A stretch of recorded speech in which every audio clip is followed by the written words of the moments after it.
супраць тваёй краіны. Калі ты разумееш, што толькі праз гэта нешта можа змяніцца. Дякую, пані Людмила. Хелен, ти на місці є? Нормально? Не зникаєш? Так, на місці. В'ячеслав, ще дамо слово нашим дівчаткам, а потім вже тобі заключно. Друзі, Хелен Мінська, наша сябровка, керівник антикризовий Білоруський дом. Можливо, ви бачили файні включення і В'ячеслава, і пані Хелен на каналі прямому. Вчора могли ми спостерігати і на каналах. Хелен, твоя оцінка ситуації, судячи по твоєму такому строгому і заклопотаному вигляду, ти стурбована? Ну, астатні тыдзень ён прыйшоў нас у такіх фактычных слезах. Гэта ўжо, не ведаеце, не нейкія падзеі, якія выклікаюць абуранасць, або незадавальненне, або нейкія дрэнныя пачуцці, якія яны не пакідаюць, яны ў галаве сядзяць, і астатнія з панам Вітольдам Ашуркам, то, што адбылося, плюс у нас судзілішча пастаянныя ідуць, адбываюцца самагубствы падлеткаў, і вось калі гэта ўсё гуртуецца ў одну сплошную падзею, якая кранаецца Беларусі, гэта жудасная сітуацыя, захоп самалёту. Што б зараз хто не казаў, там ляцеў Роман Пратасевіч. Уся гэтая аперацыя заради аднаго безумнага дзеда, якой сышоў проста, напэўна, я не ведаю, якія мяжы ў яго няма межаў. Ён сышоў, у яго дах паехаў, ён сышоў з глузду, і ў яго не існуе увогуле больш ніякіх крытэрыяў, дзе ён, як чалавек, рэалізуе правы беларусаў і свае правы. Ён абезумеўшы чалавек, якой будзе забіваць, і не выключна свае грамадзян, а грамадзян любой краіны, якія трапляюць у поле яго зору. І самае страшнае ў гэтай сітуацыі, я вам шчыра кажу, можна яго крытыкаваць, ён не сыходзіць з першых старонак аналітычных выданняў, з папераў, але, паслухайце, самае жудаснае, што ў яго атачэнні знаходзяцца людзі, якія выконваюць загады абезумеўшага псіхапата. Вось гэта страшна, што гэтыя людзі, яны таксама бяруць на сябе адказнасць, абсалютна разумеючы, чым для гэта можа для іх абернуцца. Мы сёння атрымліваем навіны, што Европа абураная, што Европа будзе вводзіць санкцыі, ўжо і пра 5-й пакет санкцый стала вядома. Зараз ва ўсіх беларусаў адно жаданне, усё гэта генацыд прыпыніць у нашай краіне. Якім чынам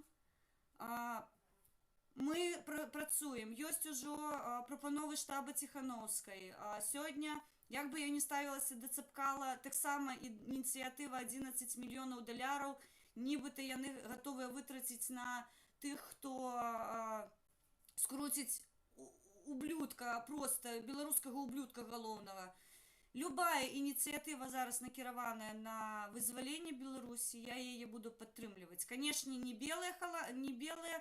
белую вопратку латушка. Правильно Вячеслав сёння сказаў, што, прабачце, у нас мала 436 палітвязняў афіцыйна вызнаных толькі, больш за 40 000 рэпрэсаваных. Я учора запустила відэо на сваім фейсбуке. Колькі яшчэ нам патрэбна на гэты алтар безумца прынесці людзей дзеля таго, каб усе былі задаволеныя. Вось колькі беларусаў яшчэ павінна загінуць, былі закатаваныя, згвалтаваныя, зачыненыя за кратамі. Колькі, вось скажыце лічбу, каб мы арыентаваліся, калі гэта ўсё прыпыніцца. Астатнія падзеі беларускія шкада, але яны не прыносяць аптымізму, але, напэўна, гэта для нас вельмі моцны званок. Сёння пані Марына, яна зрабіла замоўлення, што былі спробы нейкіх дрэнных рэчаў, яна не агучыла, я не магу таксама яе словы перагартаць. Яна афіцыйна дала інфармацыю, што спроба ліквідаваць Міколу Статкевіча ўжо была. Ён выглядае добра, яна бачылася з ім, у нас ёсць звесткі, што сам Миколай Статкевич паспеў паведаміць, што вельмі схудаў Сергей Ціхановскі, ён сам на сябе не похожий, і хутчэй за ўсё зноўку Слава сёння агучыў гэта, але я не пагаджаюся, што яна павінна скласці лапкі і прыпыніцца. Паслухайце, звычайныя актывісты атрымліваюць пастаянна пагрозы. Мы пастаянна кажам пра тое, што казаць, што мы ў бяспецы ў іншых краінах, гэта не так. Яшчэ раз кажу, існуе пагроза, што на дыпламатычных нумарах пачнуць вывозіць самых крычашчых, скажем так, умоўна кажучы.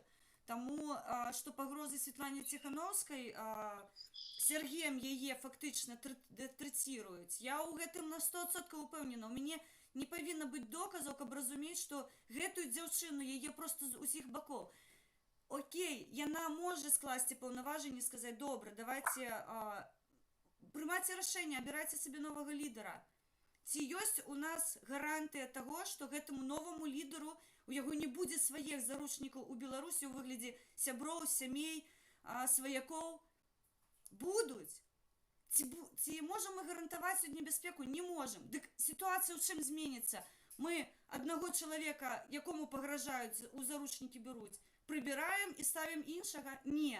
Мы павінны згуртавацца вакол лідара. Гэта зараз Светлана Ціхановская. І зрабіць усё магчымае, каб вызваліць нашых хлопцаў за кратаў, якія таксама будуць прымаць удзел ужо ў будаванні новай краіны. Я іншага не бачу. Дякую. Дякую, Хелен. Вітаємо Василя Васильовича, долучився, світло появилося. Я вже присвятив запрет імпорту електроенергії з Білорусі, бо ви ближче всього до Білорусі. Слово, друзі, даємо В'ячеславу Сікора, керівник білоруської діаспори в Києві. Друзі, слідкували за висловами і Хелен, і В'ячеслава, але зараз коментар спеціально на посиденьках дає і В'ячеслав. Вітаю, сябр. Вітаю ще раз, друзі. Ну, Европе до нас нет дела, пока не случилась история с самолетом. Неужели это непонятно? Сколько это продолжалось бы, если бы их захватили самолет? И есть такая мысль, что это подставили его, Путин подставил с этим самолетом. Есть такая мысль, ну, очень классно сделано, что, о, вот твой враг Протасевич летит, давай его захватим, ты же хотел его захватить. А на самом деле все было понятно, разыграно. Лукашенко недальновидный в этом плане, чувак. И сегодня Западу насрать на нас, как вы не можете понять. Пока не случился самолет, пока частную собственность человек, европейский, никто так ни разу не зашевелился, как они зашевелились, потому что это коснулось Европы. До этого они говорили: слушайте, ну это ваше личное дело. Да, Тихановская там в Европе, и да, она пытается что-то делать, встречается с людьми, научилась красиво говорить. Вспомните, как она говорила в августе, в июне, и как она разговаривает сейчас. Грамотно, учится, молодец. Но, Хелен, для меня президент тот, который принял присягу, и к которому я отдал свой голос. А человек Светлана, Василий, Сайгон, неважно кто, который не взял народные голоса и не...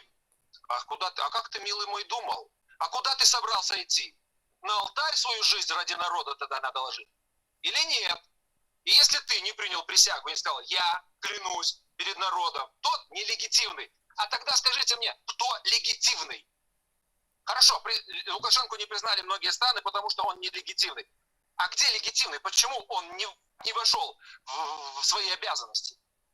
Давайте объединимся вокруг Светланы. Да не надо мне говорить, против кого дружить и с кем объединяться. Я взрослый человек. И проанализировав ситуацию, скоро год, как это прошло, приведите мне пример заслуг Светланы Тихановской. Что она сделала за это время? Кроме того, что она встречается, разговаривает о санкциях. Ну, санкции единичные на каждого там человека, на чиновника, там, на того. Да, давят на какие-то предприятия, но на предприятия давят и сами люди, которые собирают подписи, которые бастуют. Мы тут бастуем в Киеве, в Вильнюсе, в других странах ходят под офисы этих предприятий, которые работают с Нафтаном, работают с Азотом, работают с Солигорском. Вот эти люди делают дела. Люди, которые сидят, которых сейчас избивают, насилуют, убивают, они сколько будут ждать хождений Светланы Тихановской? Они вышли за нее. Где эти реальные дела? И вот реальные дела показали самолет. Вот, когда коснулось. А до этого плевать они хотели. Вы говорите сами, нам не нужна война в центре Европы, мы не пойдем против Лукашенко, потому что там наше бабло. Много инвестиций в Беларуси. Европа не хочет войны. Отечественная мировая война показала еще у многих в памяти, физически и морально. Никто не хочет воевать. Самое, если мы туда не хотим воевать физически, давайте будем экономически воевать. Так, блядь, прекратите, закройте все. Отключите все для Беларуси. Если сейчас пошло с этим самолетом, давайте отменим грузоперевозки, транзит, сотни миллионов долларов. Хорошо, сейчас Белавиа миллиарды понесет убытку. Давайте сразу транзит закрывать, поезда закрывать. Давайте назовем страну изгоем. Мы как-нибудь друг другу здесь будем помогать. Мы, народ, выживем. Так всегда было. Начиная от Голодомора в Украине и Казахстане и так далее, заканчивая всем остальным. Народ все равно более живучий, чем система, чем власть. Не надо делать нам одолжение. Мы вот сейчас ведем еще 99 санкцию на 99 человек. Да плевать они хотели на эти санкции. Либо рубите под корень, либо хватит уже гуляться. И для меня сейчас президент — это мой народ, который должен выходить уже с вилами и делать партизанское движение, начинать партизанскую войну. Все, у меня нет доверия никому. И кого бы там ни держали в заложниках, это значит, значит, не надо что-то делать. Все, значит, увольняйся с работы. Кого-то другого, значит, будем другого искать. Но уже продолжаться это не может. Еще раз говорю, год прошел. А результат убитые, покалеченные, изнасилованные. Вот результат. Я вижу. Поэтому мы, друзья, можем собраться с вами за одним столом. Только одному нравится нефильтрованное пиво, а второму темное. Но при этом мы остаемся друзьями. У нас разные вкусы. Я не советую вам, что делать, вы не советуете мне, что делать. Мы делаем одно дело. Вы поддерживаете Тихановскую, а я поддерживаю белорусский народ. Добре, я ж момент такий на секундочку зроблю. Я так само не особливо, наприклад, вірю в те, що санкції який-небудь такий великий вплив зроблять для Білорусі. Де, наприклад, є який-небудь так само приклад у світі, де диктатура була знищена на конт санкцій. У Венесуэлі, глядите, які санкції. Нідзе. Это ничего не зробить, столько покутывать будет белорусский народ. Это так само на конт этих заборонены то, что нема зарака люди привыкли, наприклад, ездить на заход, еще куди-небудь. Наша Беларусь и так зачинена за дратами, а тут еще больше она будет зачинена. Так само на конт Беларусі, ніяких таких плюсов нема. Навошта для того робиться? Я вже читав гэтым, что усё гэта робится в основным нават не продуманной або спеціальною політикою, яка, наприклад, іде со сторони Заходу, і там уплив велізарний робить якраз російська діаспора. Тому що бізнес накручений з Росією велізарніший, там мільярди доларів крутиться. І їм, я вже знову читав, судьба Білорусі, Заходу, ну і що? Вони будуть свою карту розігрувати, бачите? Конечно. Свою карту. Поміж, наприклад, чого Василю Васильовичу слово не дали, Байденом основне буде. Анатолій Іванович, а чого Василю Васильовичу слово не дало? Почали зразу. Ну, я момент тільки. Зараз. В основному буде карта розігратися поміж Америкою і Росією. Цікавість Америки у тим, щоб усе засталося, як і було до того. Росія і так буде бензоколонкою. Оттуль будуть стягчі ресурси ще много годів. І ніякої цікавості для того, щоб у Росії що-либо особливо щось змінилося, нема ні в Європі, І не так само, і не в Америці. А до Білорусі, так, господи, я на остатнім плані. І тут так само льос білорусів, і то, що вони сидять за кратами, так само не турбує ніяк, ні Європи, нічого. Вони зробили такий шарж, мабуть, усього зробили. Опять не обґрунтована, не продумана політика. Навошта було зупиняти усі ці авіалінії, авіарейси. Конечно, частково можна щось зробити, але не так. І вони турбуються, мол, за своїх громадян Єврозв'язу. Але все це показушничество основне. Як тільки зачепили їх інтереси, одразу всі відреагували. А як інтереси білоруських громадян, ніяких. Вони там... Анатолій Іванович, а як ви, холера, відреагували, коли почалася війна в Україні? Ви з плакатом, мабуть, вийшли на вулицю? Або нечто ще зробили? Давайте, Слухайте. давайте это будем При чем тут объективно Украина сейчас до Чим Беларуси? тут Україна до Потому что Білорусі? у Ну, Білорусь так зараз само Білорусь. проблемы, як і в Так само і Україні. Європа Білорусь, відреагувала на давайте Україну. з'їжджайте Ніяк з вона не теми. відреагувала. Мало вона відреагувала. Поїхали трошки там десь щось зробили. Могла б вона Україні велізарну допомогу зробити, або заблокувати і зробити так. Нічого вона особливо так само не зробила. Згинули 15 тисяч українців, а вона все турбується. Так само і тут. Так. Лягає під Росію, Білорусь, і вона так само турбується. І з легкостю віддасть під вплив Росії, аби не бензоколонку эту не стратить. Ось і все і сенс. Це і все і політики. Ось і все сенс. Друзі, ні Європа, ні Сполучені Штати, ні Україна, ні Білорусь, в них немає інтересу залишити на призволяще. Тому що якщо вплив Європи чи Америки не буде на Україну і Білорусь, то буде вплив Росії. І це максимальне наближення оцеї обіз'яни з гранатою до їхніх кордонів. Тому стурбованістю, я згоден з В'ячеславом, потрібно зажимати гайки до кінця. А що думає Василь по ситуації в Білорусі? Вітаю Василя Васильовича, вітаю глядачів каналу «Наша Україна-Русь». Електричество появилося. Василь Васильович, в нас гаряче, ви бачите, але вам слово надається. Дякую, дорогий Василю, за слово. Всім бажаю доброго здоров'я, всім доброго вечора, друзям в чатах. Розуміння, які меседжі виходять від нас. Що я можу сказати в цій ситуації? Лука з того, що він був авторитарним лідером, він став терористом. Це перший меседж. Наступний меседж. Всім тим, що стурбована Європа, вона не один раз стурбована була і буде. Але питання в чому? Помагають тим, хто хоче виплисти. Якщо ми пірнаємо на дно, я беру зараз безпосередньо українців, у політиці Зеленського за останні 2 роки, то дивимося на рухи Байдена, з яким осадом поїхав Блінкен з Києва, і що він мав розуміти, як нам треба сильно допомагати в цій чи іншій ситуації. Тому ось 16 числа буде в Хуїла зустріч з Байденом. Розумієте, рано чи пізно би вона відбулася, але аргументи, які би міг повести з Києва Блінкен, це були би одні, а він поїхав порожній, наскільки я розумію. Тому ситуація яка? Наступний меседж. Білорусь – центр Європи так само, як і Україна. Але якщо білоруси не будуть довбати ту скалу, ніякої стурбованості Європі не вистачить ні на кого ніколи. Тому вони допомагають прямо пропорційно силі, прикладеній громадянському суспільству до своїх справ у своїй країні. Так, можна мені заперечити, сказати, що виходили маніфестації в 300 тисяч, і це я сам бачив, і я підтверджую.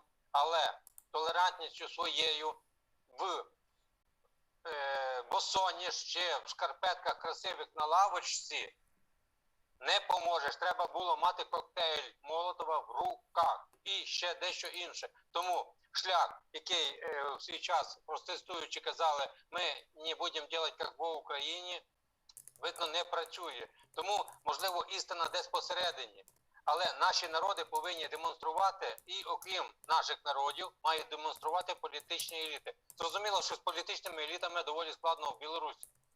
Там узурпацію влади провів цей чувак, і дуже давно, і він знищує реально свою опозицію. І з точки зору диктатора він робить це правильно. Але неправильно роблять в цілому громадянське суспільство, верніше, відсутність громадянського суспільства. Тому за роки узурпації, за 26 років, Насправді ви показали своє обличчя, і це ваша велика заслуга. Ну, видно, цього замало. І якщо ми, наприклад, 7, 8, 9 клас до закінчення школи, тобто до вибудови того ж громадянського суспільства, то ви тільки пішли в школу, тільки вчитеся. Тому, на превеликий жаль, мені констатувати цей факт з одного боку неприємно, начебто на вашому тлі ми багато чого добилися, та ні хрена ми не добилися, по великому рахунку. І якщо ми на крок попереду вас, то це мене ніяк не радує. Мене це більше огірчує. Огірчує те, що ми, маючи би потенціал значно більший і більше добились, могли би вам в якийсь спосіб допомогти. Ну, ми в свій час сказали, що оця, знаєте, культурна революція у вигляді, не колись китайської, була культурна революція, коли все познищували, що треба, а у підході до таргана. Насправді так, коли виходить 300 тисяч, наприклад, півмільйона громадян, які протестують, і в нормальних суспільствах політичні еліти, якщо вони очолюють партії, той же самий президент, він розуміє, що це, мабуть, дзвіночок хороший, і він йде на зустріч суспільству. І він пішов з автоматом, з силовиками. Тобто він все зробив до навпаки. Тому меседж який? Прикро, але Луку можуть знищити тільки радикальні дії з різних країн світу. З одного боку, ми розуміємо, окрім турбованості, а про санкції, коли ви кажете, санкції треба такі накласти, щоб жоден птах не пролетів над Білоруссю з різних боків. І тоді він... И не только по небе, а и по земле. І по землі те ж саме. Те ж саме. Я завершую. І получиться в нього один єдиний крок. І ти, ну, ви розумієте, яка штука? Путін його правильно підвів. І В'ячеслав, меседж на той, що ви сказали. Путін його сам підвів, що він цього літака зафігачив, поклав. Він таким чином стрілки з себе, Путін убивця, перевів меседж Лука терорист. І для Путіна ця ситуація вигідна. Він тепер може робити різні справи. Мало того, він може навіть прийти у И Білорусь. он зараз Лукашенко может робить, что хочет. Лукашенко может сдать Беларусь. Ну, з одного боку здать, ну ким він буде тоді? Але я інше хочу сказати. Путін може розв'язати собі руки і ввести на якусь миротворчу місію, і навіть успокоїти Луку, і навіть його ув'язнити, і сказати, я Білорусі приніс свободу.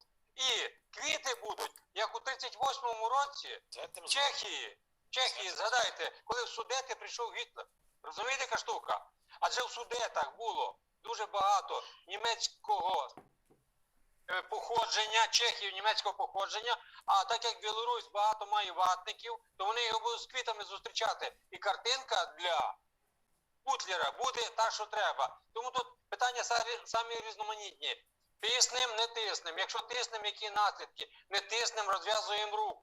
Тобто тут велика гра, ну зазвичай нам, простим людям, за цим спостерігати, робити висновки – це одна річ, але відсутність, знову ж таки, у вашій країні політичних партій, боротьби між ними з одного боку, з другого боку, у важкий час консолідуватися і нанести превентивний удар по ньому. На жаль, цього я не бачу, і це погано. Я завершив свою думку. Дякую. Я би хотіла трошки додати до спічу пана Василя.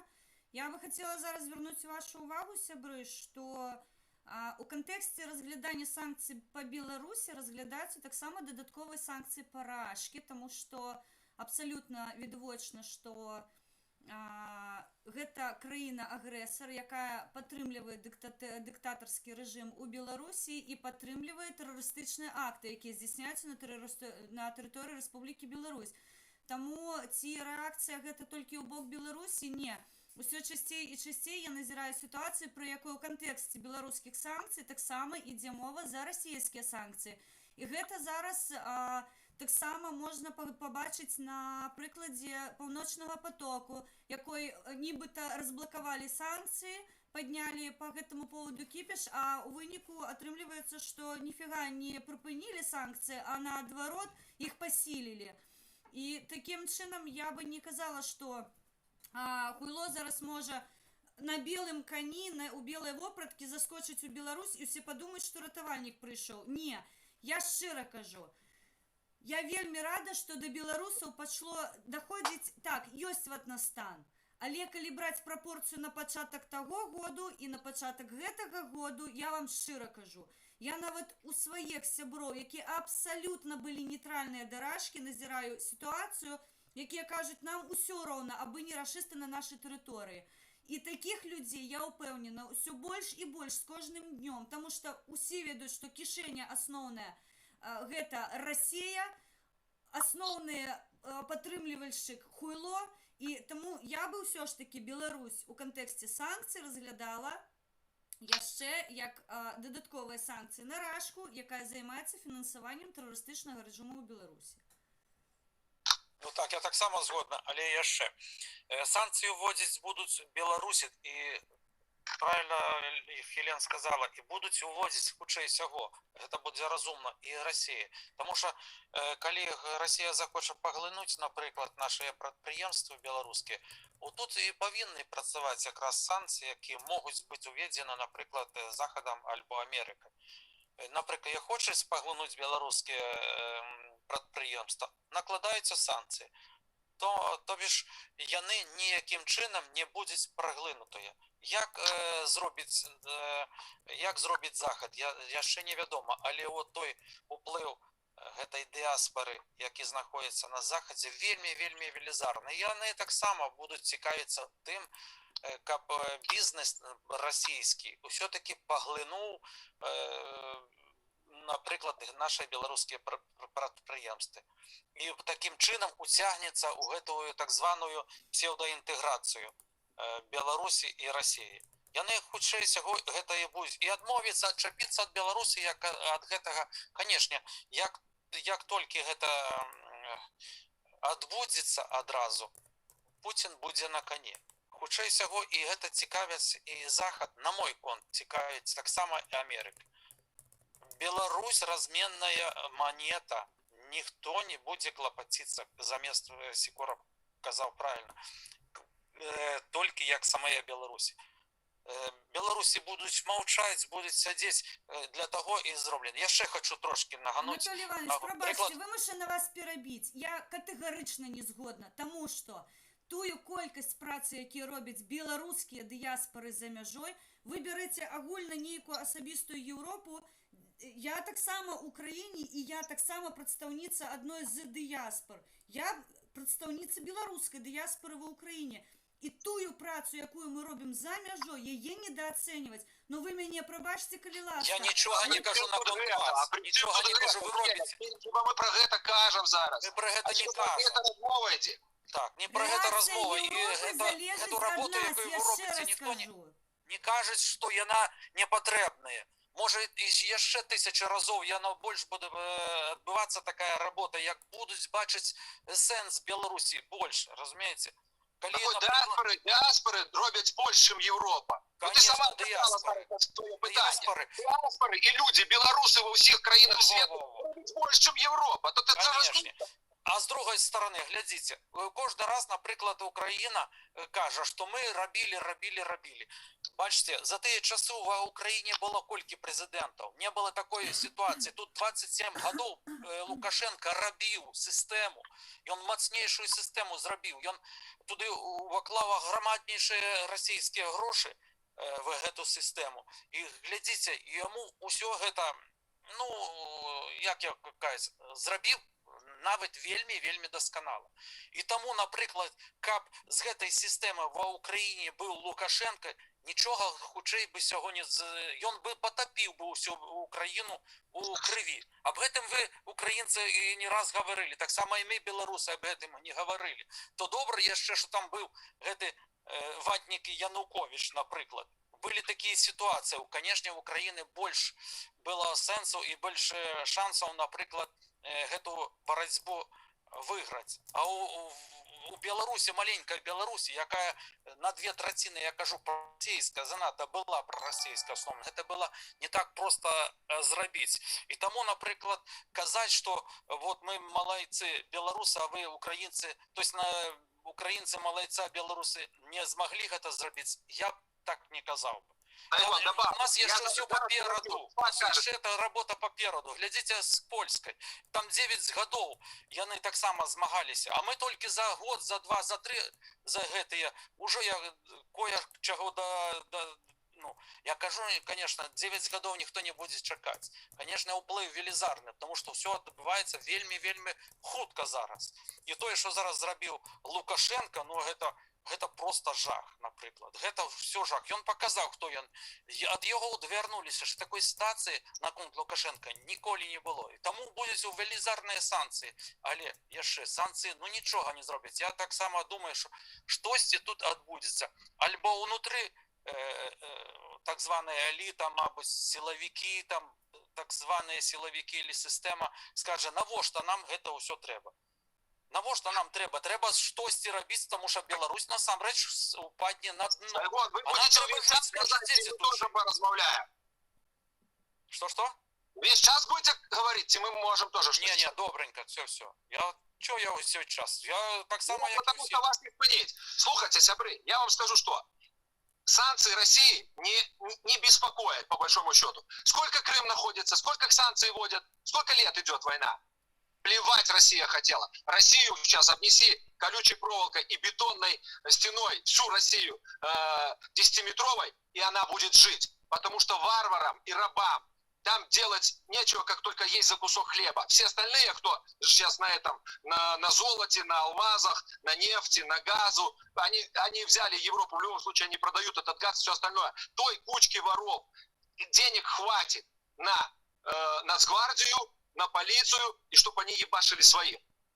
В России плевать на санкции. А если бы Беларусь ввели нормальные санкции, она бы развалилась. Но Беларусь идет под Россию, как и Крым. Крым загибается, как республика. Плевать России на Крым. Люди уже оттуда бегут. И уже...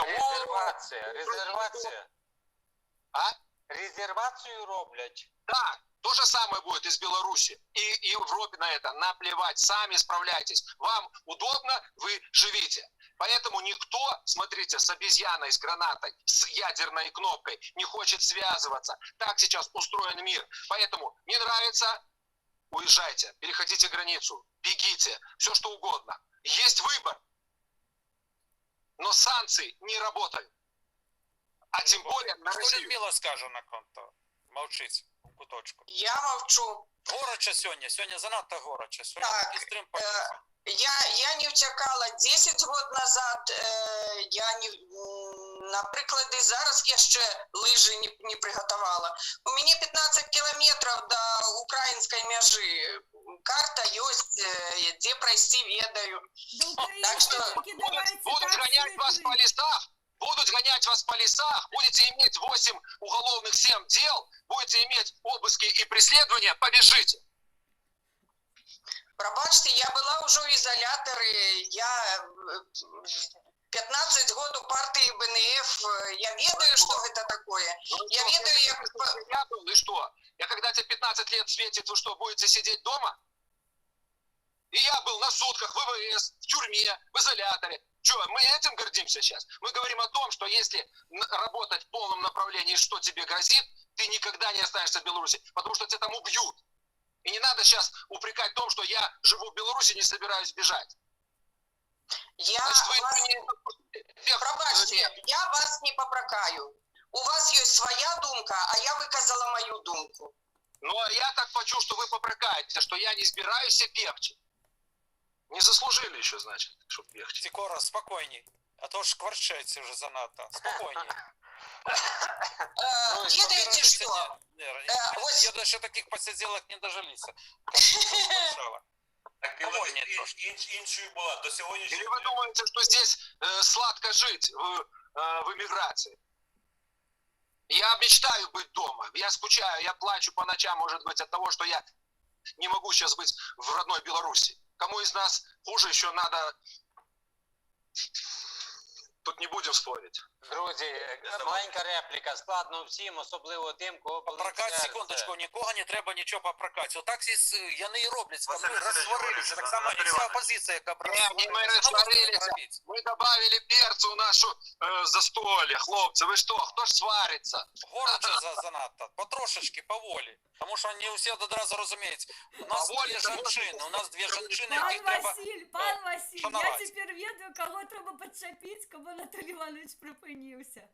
Слава, треба гуртуватися вокруг Світлани Тихановської, тому що її обрав народ.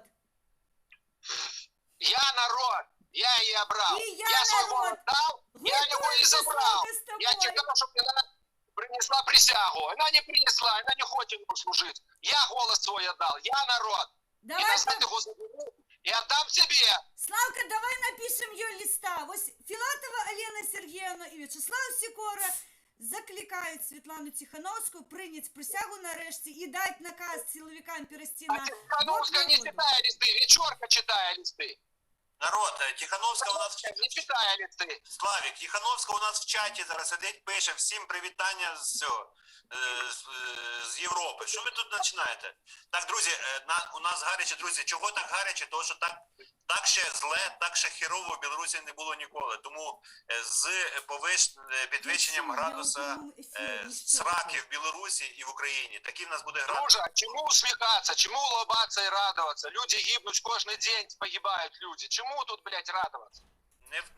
Питання А не в ти тому. не гнін, тако спокійні. Василь Васильович, Не могу я спокойнее. Можете меня выключить, как вам не подобается мой напор. Ні, напор нормальний. все нормально, все нормально.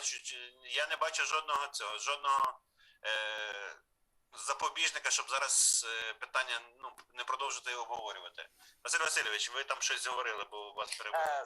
Фактично, Але треба стримлюватися, як би не було емоцій, Другий раз. треба Анатолій, блядь, Іванович, вибачте. А и то же самое, потому что каждый раз вы меня стримливаете, елки-моталки, сколько можно. И я Вы, почав например, с говорити, Василями Василь 100 раз Васильович. больше розмовляєте. Елки-моталки. Сколько разов я у остатнє, наприклад, посиділки 2-3 хвилини скажу, ну хай 10. Ви все час говорите. Сколько вам кепска, ядрена мать. Что такое мой... Ёб вашу мать, Хочете, дайте щоб мені я слово сказати. Блядь, свой раздявив, Хто фундатор посиденьо? на все свет, а? Так як Сикора. Не хрен делать. Это. И я вам так само президент, как ни одного слова не сдам. Это мы уже отписывал, в конце концов. Каждый раз у него прокатится уже целый урок. Я молчу, терпения набрався, тому що, бачите, Сайгон почав розмовляти. Я вже останні рази менше за всіх говорю, наприклад. Регламент. Можна, наприклад, без Регламент. О, О, Остановитесь, вам кажу. Сайгон. о, хорош меня стримливать, и все. Остановитесь. Остановитесь. Василь Васильович 2 рази брав слово. Нема і чого ви- стримливаться. Так само у меня терпение есть. и всё. Анатолій Робим Іванович. посиделки, робим. И каждый раз, я кажу, остатний раз вы меня говорите об этом. Нагадуете, потому что я каждый раз Сайгон. терпел. Говорим и говорим. Замовчіть, будь ласка. Говорю, все. Анатолій Говорю Іванович, и заспокоюсь. ви можете нажати кнопочку Вы мне «Вийти». дурня какой-нибудь Почекайте, раз стримливаете. Босс, Сайгон тут такая раскудахтався, дріс, поймете. Анатолій Іванович, Василь Васильович 2 рази взяв слово і ви 2 рази його перебили. Причому тут розкудахався? Ну, это Так. то же самое стримливаете. Трошки маєте... 3 рази вже, 3 рази. На кожних посиділки. Чи ви хочете так зараз... Дайте Три Василю слова Васильовичу скажіть, слово. посиділи. Можете дати слово? Помовчати чуть-чуть. Помолчать. Что мне 100 раз сказали, что тебе ты, Василий, все время стримливаешь? Каждый раз, о, Сайгон взялся. То хороші люди вам кажуть.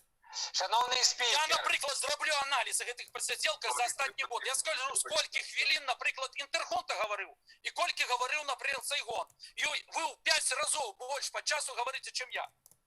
Трошки теж маєте те саме совість. Зараз я гляну, як у вас мікрофон виключається. Чекайте. шановний спікер, щоб не стрибав Сайгон, як Іван Заєць по залу, я хочу в рахунок мого спічу передати слово Анатолію Івановичу, вельми шановному сябру з Білорусі. Друзі, я підтримую заяву Василя Васильовича, фракції «Наша Україна-Русь» і своє слово теж передаю депутату Сайгону. От партії Хелен Мінська так само 5 хвилин передаються пану Анатолію Сайгону. Я уже трошки поговорил, трошки... Всё, хватит Вимотали ліміт Я партії кажу, Хелен почав Мінська. говорити, нема чого, наприклад. Наберитесь терпіння, вислухайте мене. Ви 6 раз перебили Василя Васильовича. Хто Анатолій вам, Іванович, наприклад, не дає ви говорити? 6 раз перебили Василя Пацелі. Я 6 кажу, раз. зроблю, це аналіз. Спеціальний, побачите. Не скільки треба ви аналіз говорили, давати, скільки не треба. Вам же дзвонять вон. Я намажу. Все. Оце так посиденьки, оце так. Аж люди почали підходити. Роман, я не можу, те саме, тому що зараз у больниці жонка, і там те саме, з таким стані, я хотів об этом казати, тому я зараз збираюся, їду за жонкою. І вчора була така проблема там, кое-що з маткою. Все добренько, так що все. Будьте Анатолій Іванович, здоровенькі, здоров'я, живі Білорусь, слава Україні. Матусі, Чекаємо результати аналізів, чекає посиденьок 120.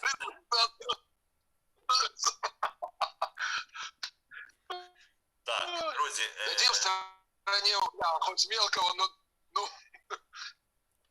Ну, давайте, друзі, тоді Людмилу Романович шануємо, так як пані Людмила в мене зайняла якраз місце, де сидів Сайгон. Тому, пані Людмило, 5 хвилин вам переходить від мене вам. Дякую велике. Знаєте, десь пару посидінок назад, ой, зараз перейду на білоруську мову, ви мені задавали питання, чому у нас демократичні сили не об'єднаються. Ось приклад того, що у нас відбувається поміж демократичними силами. Коли треба об'єднатися, у нас починається срач. Ось таке є слово. Что я хочу сказать про об'єднання вокруг Світлани Тихановской. Справа в тем, что коли и шли те великие акции, я у Минску не была, я была у Бресте на акциях, акции были не с плакатами про то, что Светлана Тихановская президент. Акции были супроть нечестных выборов, супроть Лукашенки. Это той народный об'єднальний лозунг. Тое, що зробила Світлана Тихановская, і вона зробила вельми великое. Зараз я вам поясню. Зрозуміло, як повинні себе вести там лідери партії, що ми від їх потребуємо. А тут приклад, жінка, яка була там хатньою господинею. Тут приклад, як жінка пішла визволяти і продовжувати справу мужа. Для меня вот это ее приклад, потому что я не збирала за її підписи, але зараз я її поважаю. Это приклад боротьби. Это приклад, як вона навчилася говорити, як вона виросла, як вона виховалася за той год. Ну, конечно, вокруг її була така ситуація і такі люди. Я не попракаю тих, хто з'їхав за межу. Гэта их умовы, их выбор. Але Светлана Тихановская показала, что там яна можа, что яна можа зрабіць, і яна взялася гэта рабіць. Яна не села в пуце, яна там не занялася уласнымі дзецьмі, хоць яна імі і займаецца. Але першае, што гэта тое, што патрэбна краіне. Тому я її вельми поважаю. Я лічу, що, ну, тим більше вона з Брестської області, землячка, ну як же землячку не хвалить, малайчина. І я лічу, що, ну, такое, кожна жаба своє болото хвалить. это коррупция уже. Чого корупція? А хвалить, потому что землячка нельзя, надо за дела хвалить. Вы здесь зря вот это. А от це я за діла якраз і хвалю.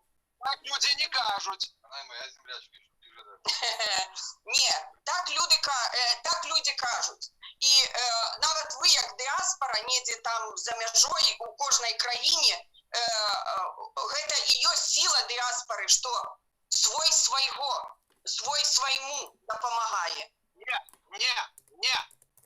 Не ваша правда. Ніколи я не допомог, питаючись, откуль ти, з якого города, з якої в області. Ні разу такого не було. Було у нас білорус. О, Во, дык вось яно так і атрымліваецца, што тут у Беларусі мы землякі у больш мелкім пытанні. Вось мы брэшчане, мы з Брэсцкай вобласці, мы землякі. Калі ты аказваешься далей ад сваёй краіны, ужо пашыраецца твои межы твайго зямлячаства. Ужо ты беларус, значит ты свой. І я бачу, у мяне дачка жыве ў Польшчы, яны у іх цэлы пад'езд здымаюць беларусы. Яны адзін аднаму дапамаглі пасяліцца разам. Яны адзін аднаму дапамагаюць, калі ў некага там з работай, па всякім пытанням. І я, бываючы там сярод гэтай моладзі, я ўбачыла, як працуе вось гэты дух дыяспары.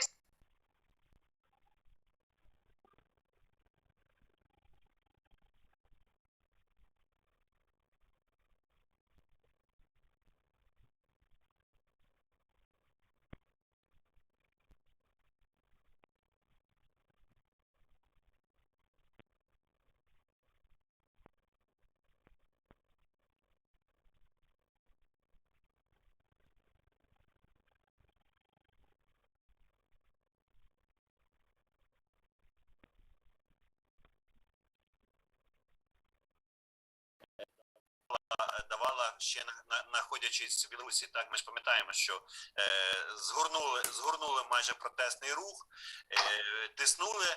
Звісно, Тихановську Європа підтримала і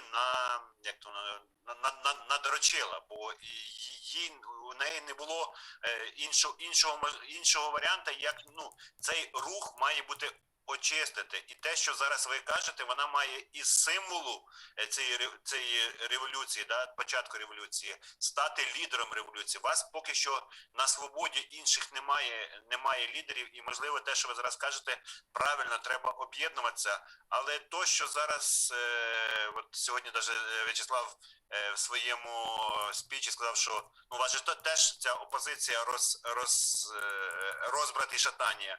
Вийти зараз в білому, як, В'ячеслав, як ця акція називалася, підстава, що Латушка, да, він запропонував? Раз у тыдзень выходим у белом, показываем, что мы не сдались. Ага, и менты на камеру. Да, Белом. перекличка, это акт протесту. Это то самое, что мирные протесты. И одразу у турму можно их заводить. То есть стать остатніх змагаров. Це перекличка останніх тих людей, які лишилися на свободі і не бояться, і не виїхали за межу. Представте, як це. З такими сябрами і ворог не потрібен. І, слухайте, як уже паузу взяли. Друзі, я ж не за то, что Тихановская там...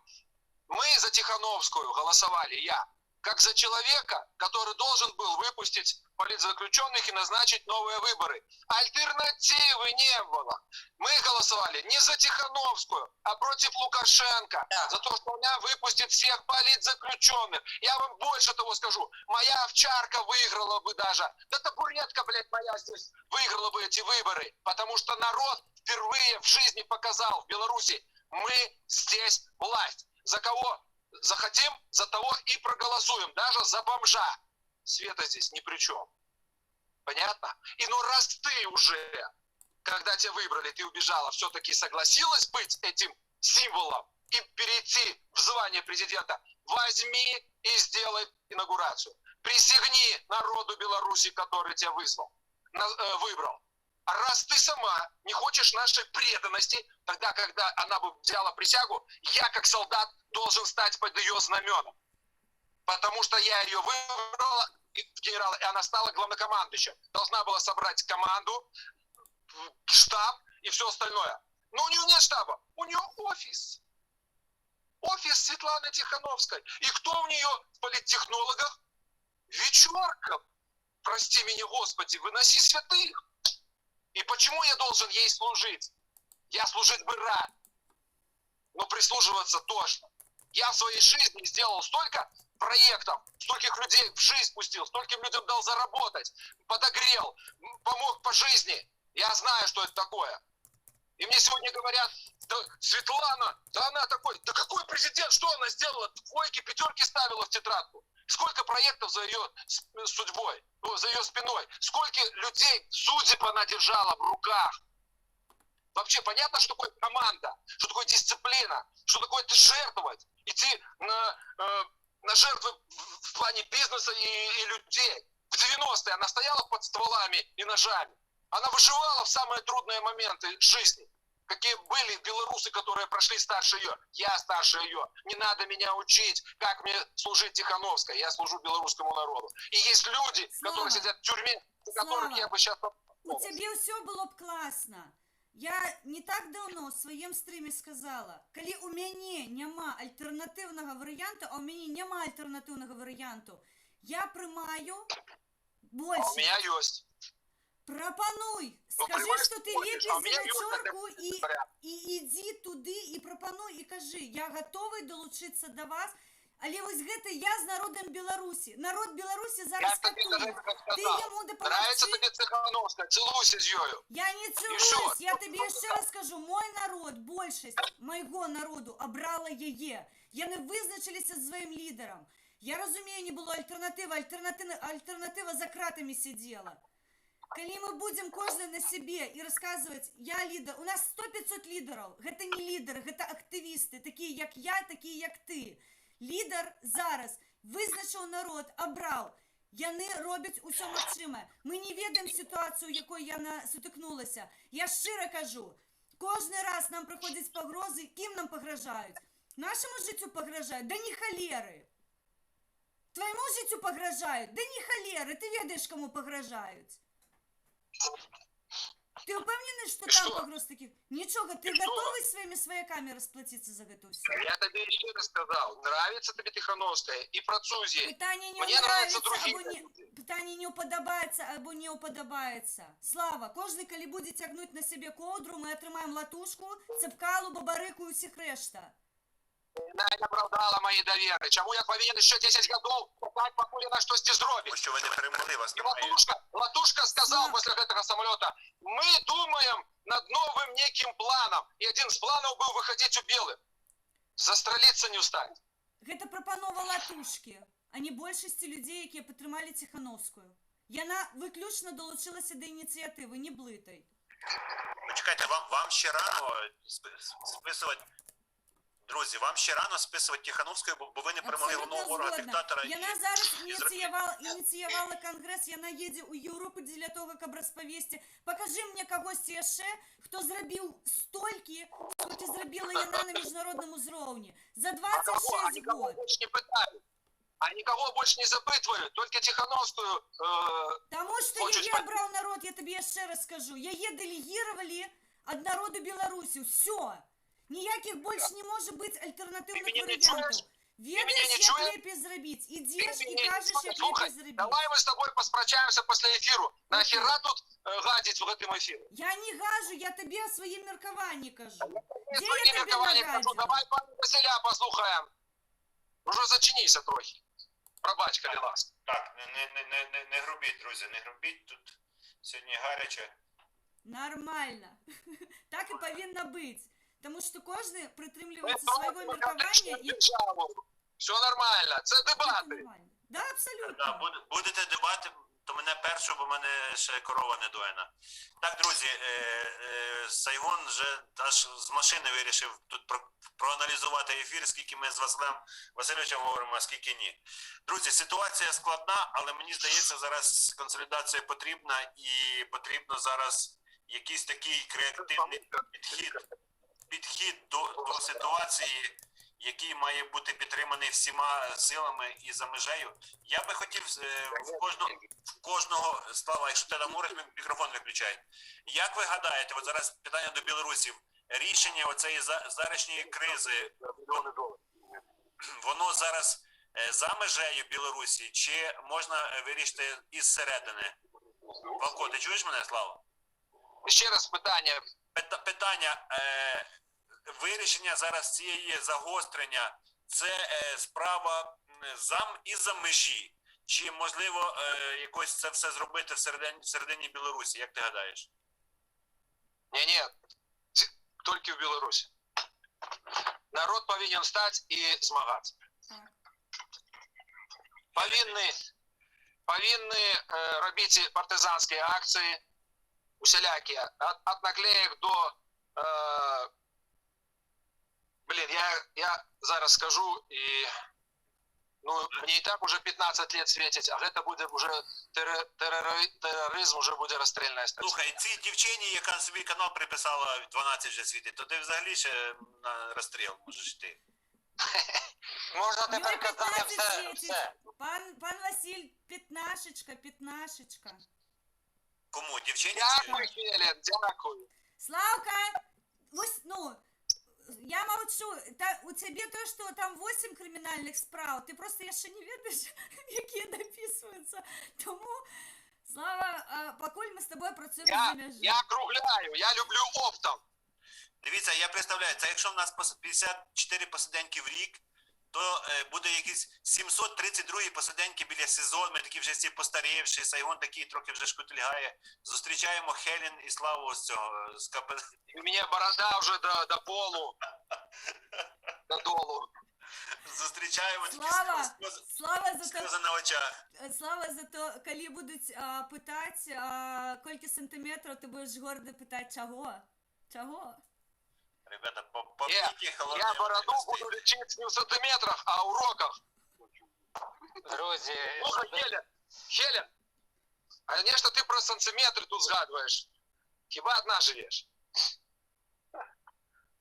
ні, ну бороду можна виміряти не тільки в сантиметрах, а й в дюймах. Давайте я трошки в цей.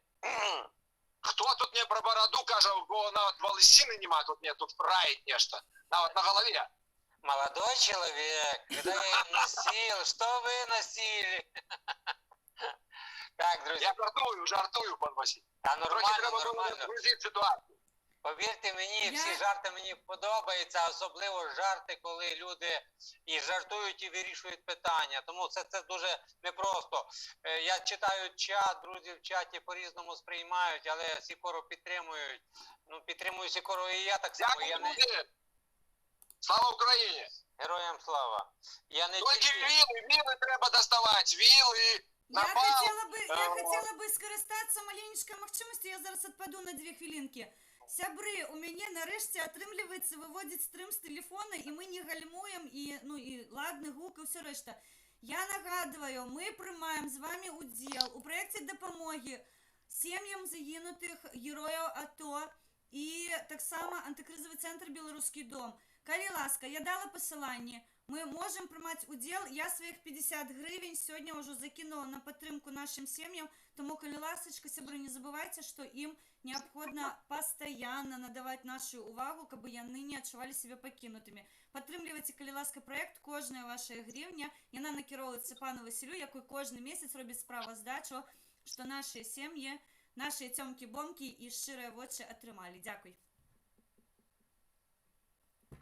В тебе стрім йде з телефона зараз? Так. Нічого, що сюди не поміщається. Бачиш, скільки в нас? У нас 5 чоловік, а в тебе тільки 2 показує. 4. 4? Да. Я так наладила собі зум, що мені 4 людей показує. Я способна. А наступний раз я зроблю, що усіх буде бачно. 2 я показувала, тому що мені гортати треба постійно. Я бігаю туди-обратно, сябрам показую, хто спікер зараз. Ну, щоб ви не маячили своїми пригожими очами особисто, то я ось так бегаю. Єдине, що я забула сьогодні телеграм адмикнути, і мені повідомлення приходить, но це таке. Технічно розберемося. І да, я щиро дякую кожному тому, хто зараз знаходиться на каналі. Нарешті ми, бачите, круті, можемо ходити у рулетку.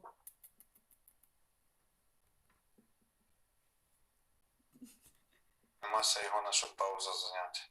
Я тут, слухай вас. Пан продюсер, Анатолій Іванович, давайте, наганяйте. Ви зараз секундоміром аналізуєте, я мовчу. Я взагалі, мене можна вигнати з посиденьок за мовчання.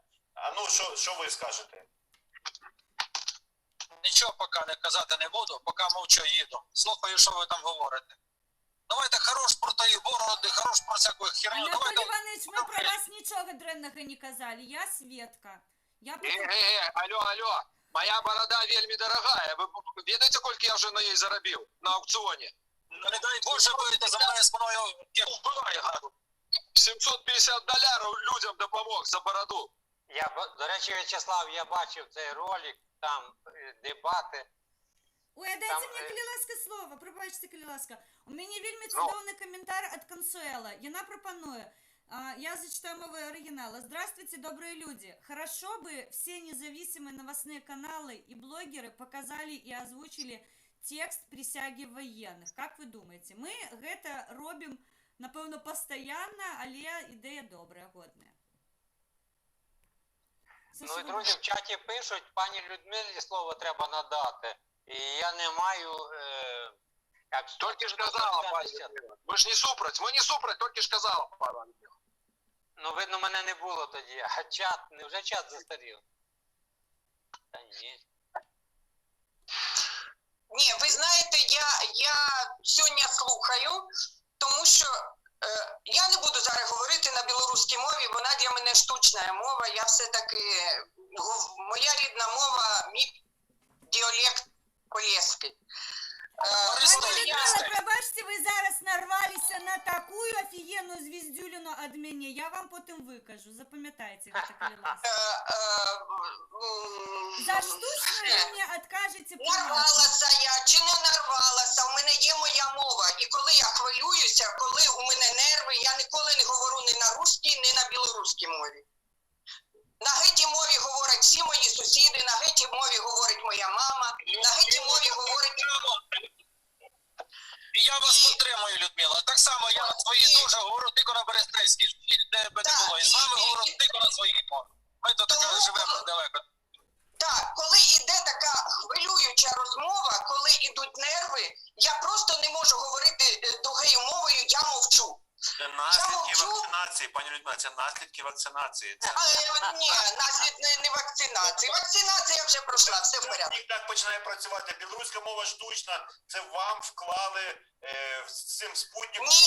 Ні, білоруська мова у мене гучить штучно. Чути, що то не моя рідна мова. Я не можу...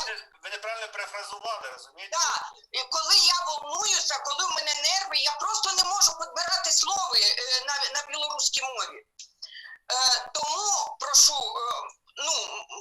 може мене не так зрозуміли, вона з мене гучить штучно, тому що не моя. Сварка. Ви знаєте, ще літ 12 назад навіть в такому політичному суспільстві серед білорусів сварки не було. Було якесь таке культурне мовчання, компліменти і так далі. Те, що білоруси стали сваритися, це вже, мабуть, добре, тому що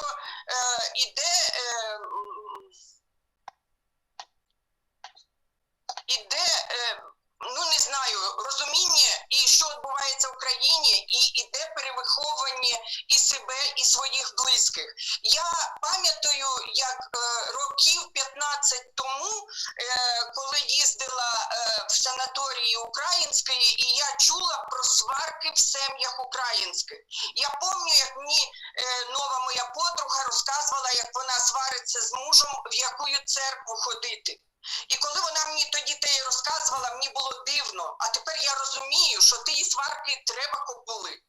Розумієте, простеє іде виховання. Тому хай воно буде, але коли замість дій,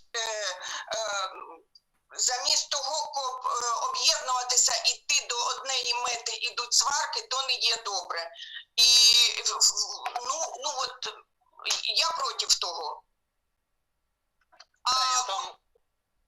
А те є, що зараз то одні на одних накинулися, то другі на других, у Білорусі і то нормально. До речі, ота ситуація зі смертю Ашурка, з тим посадженим самольотом, вона трохи отиї сварки притишила. Тому що стало зрозуміло, що виясняти такі відношення будемо потім. А зараз є другі цілі, і вони багато важніші. Саме так, друзі, хочу сповістити, хтось надіслав дуже гарний та розкішний 50 гривень, але без зворотньої адреси. Якщо ви є в чаті, хочу подякувати за донат на підтримку наших родин. Дякую. А пані Людмило, що... Хелен начебто сказала, що це вона. Так, я не почув. Хелен, мабуть, сказала. Можливо. Пані Людмило, хочу вам сказати на зразок отих суперечок щодо в який патріархат ходити. Я вам скажу, можливо, воно виглядало дещо дивно для вас тоді, але то було болюче на той момент до тієї сімейної пари. Я можу пояснити чому. Я в свій час перестав ходити до церкви взагалі і сказав, моєї ноги там більше не буде. І я визначився чітко, це мені було 43 роки, я пізнав рідну віру, національну, ту, яка була колись в нас дохристиянська. І я сказав, все, крапка. І дружина дуже часто зі мною сперечалася. А в часі, років через 10-12, вона мене зрозуміла, і тепер вона мене підтримує. Хоча до церкви ходить час від часу, по традиції. Тому я не забороняю дружині, а вона мені. І ми друг друга підтримуємо. І ще скажу більше, але у нас політична позиція щодо України і бачення себе в ній одинакова. І ми політично грамотні, ми відстоюємо свої точки зору. І от нас об'єднує діти, багато чого. Єдина розбіжність умовна, це, наприклад, до якої церкви. Але ні в якому випадку до Московського патріархату, тільки до Національної церкви. Тому ми це питання вичерпали давно, і все дуже класно. Тому в сім'ї між жінкою та чоловіком, між батьками та дітьми повинна бути в цій ситуації правильно вироблена політика. Те, що не руйнує державницькі засадні інституції, те має мати право на життя. Те, що руйнує, так як Московський патріархат у нас руйнує, а в нас більше 12 тисяч приходів Московського патріархату. Уявіть собі, скільки містечок, сіл, громад мають такі речі. І Москва цим дуже вправно користується. Тому от ті умовні розбірки, які ви бачили, вони були неспроста, бо, можливо, хтось з них розумів, на що працює Московський патріархат, на яку воду на який млин він воду лиє, і що з того виходить, тому воно так було. Я би хотів, щоб та родина, на яку ви тільки що посилались, дійшла абсолютної згоди, і щоб вони шанували Українську православну церкву. Я хоч і не підтримую християнство в Україні в цілому, але я з абсолютним розумінням ставлюсь до людей, які підтримують Українську церкву. І я так само її підтримую з політичних мотивів. Тому ми маємо будувати свою країну, ви свою. Взагалі маємо сіяти добре, розумне, красиве. Ну, а як казав один класик, релігія – це опіум для народу. Я завершив думку. Добре. Якщо тоді, може, перейдемо трошки розрядивши ситуацію до якогось українського питання, Василь Васильович. Друже Василю, я думаю, що варто, тому що білоруські питання, вони завжди були, є і будуть, і нас буде боліти, і ми будемо докладати зусиль для того, щоб вносити свою, ну, є такий вислів лепта. Лепта – це найдрібніша монета колись у Палестині та Ізраїлі, ну, на території теперішньої Палестини, в іудеїв. Тому навіть таку маленьку лепту внісши в справу, то її можна зрушити, особливо, коли до цього долучиться дуже велика кількість громадян. Тому, пане Василю, на порядку денному одне з питань, будь ласка, піднімайте і поїхали.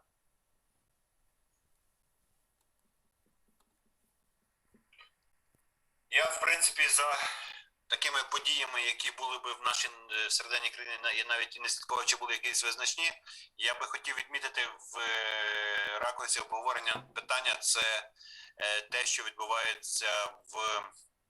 А хочеш, я тобі новину про Україну розкажу? Да, зараз я докажу про Північний потік. Те, що воно якби напряму не стосується України, но не в Україні відбувається. Друзі, те, що зараз Сполучені Штати Америки, я не знаю, що вони для себе вияснили, що це типу вже неможливо зупинити, і зупиняють всі санкції тих компаній, які підтримали Північний потік. Тобто, по великому рахунку дають зелене світло на його добудову. Там, по-моєму, залишилося 13 кілометрів, якщо я не помиляюся. Ось це відповідь на велику озабоченість, обезпокоєність Заходу, Європи, Сполучені Штати до інтересів нашої держави чи до інтересів Білорусі. Все, що маємо ми зрозуміти, що наша воля, наша свобода, наша економічна свобода – це виключно в наших руках, тому нам потрібно готуватися до того, що самим, умовно кажучи, виборювати вам свободу, а нам от такі от важкі рішення. Я дуже коротко, пане Василю, по ваших слідах. Я, пам'ятаєте, коли мав перше слово, я на завершенні сказав, як Блінкен поїхав з Києва. Він не отримав меседжів. І Зеленський єдине, що сказав, все, що роблять Сполучені Штати Америки, нам це все подобається. Але мені здається, він не узгоджував. Він думає собі, що би вони мали би зробити для України. А тут треба чіткі меседжі, чітко класти питання. Мало того, в постійному процесі має, якщо не міністр закордонних справ, то один з перших заступників міністра закордонних справ цю тему тримати на пульсі. Вони ж, наше керівництво держави, самоустранилося від цього. І якщо цього нам не треба, адже політичні та економічні питання, вони цікаві кожній країні. Кожна країна, знову ж таки, просовує свої інтереси. В цій ситуації заява Держдепу, та не тільки, там така, ми не хочемо псувати стосунки з Берліном офіційним, тому що офіційний Берлін є основним нашим партнером в Європі. І це так і є. Німеччина, вона найпотужний крейсер європейський, який йде. А це зачіпає інтереси Німеччини. І більше вам скажу, друже Василю, якщо Північний потік піде і оці ресурси, які там нафта йде по ньому, і нафта і газ, верніше, це газова труба, іде, і цього вистачить для Європи, тоді Путін спокійно може розв'язувати повномасштабну війну проти України. Адже один з чинників стримування це була газова труба. Ось. Більше скажу, якщо більш потужніші операції би вони проти нас приводили, ми в будь-який час можемо цю трубу перекрити в будь-якому місці.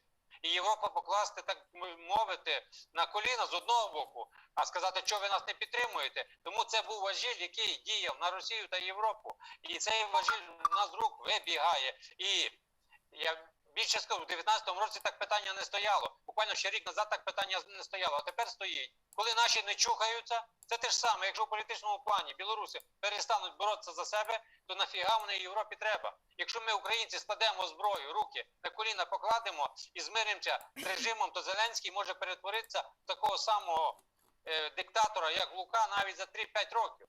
Тому ми постійно повинні тримати на горлі руки любій владі, яка б вона не була.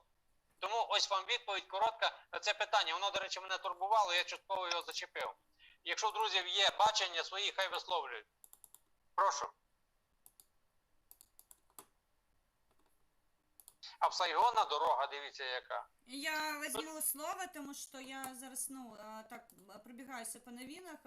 Сьогодні пройшли шматлікі акції у Білорусі, і ось зараз прийшло повідомлення, що по міркуваннях білорусів прийшов час відновляти акції протесту на вулиці. І ось я зараз бачу кадри з шматліких акцій, там дійсно не по 5, не по 10 людей, як ми назирали останній час, а по Притицького, напевно, з 50 людей пройшло одночасово, і люди не бояться навіть під гэтымі масірованими репресіями розгортати БЧБ стяги, і я спадзяюся, што астатнія навіны вельмі жудасныя, якія трапілі ў Беларусі, гэта будзе і той трыгер другой хвалі пратэстаў, якую сёння анансавалі, окей, скажу карэктна, дэмакратычныя сілы Беларусі.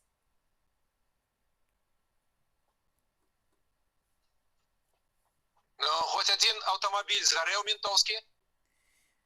Слава, мы не можем... Ходите далее. Слава. Ходите далее. Слава, радикальна накеровані люди ніколи не будуть писати про те, що вони будуть робити. Побачимо. Передаємо слово українському боку. Я Сайгону передаю слово. Бачите, я не можу особливо... в даній ситуації Сайгон виступає як водій, а не як блогер.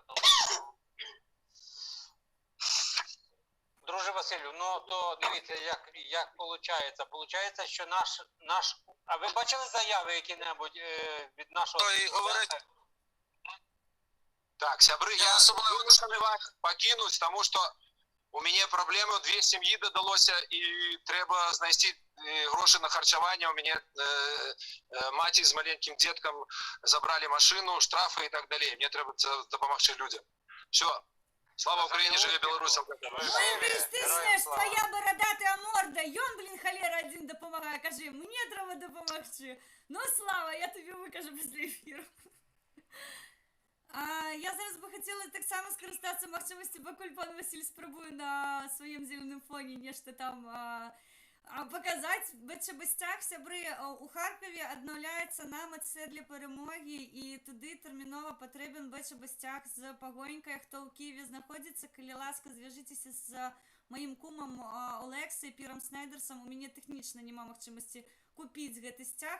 А у кого, мабуть, не завалявся, але лежить без справи, БЧБ-стяжок з погонькою, коли ласка, мабуть, атрымаецца перадаць яго ў Харкаў для того, каб ён лунаў побач з украінскім сцягам УПА. Нам будзе вельмі прыемна. Дзякуй. Хвілінка рэкламы. Так, ось такі самі, толькі яшчэ там, пажаданне прыйшло, ён быў з пагонькай. У Києві лунає БЧБ-стяг. І, до речі, ми закликаємо, так, мер Риги, коли ви бачили, не побоявся зняти стяг хокейний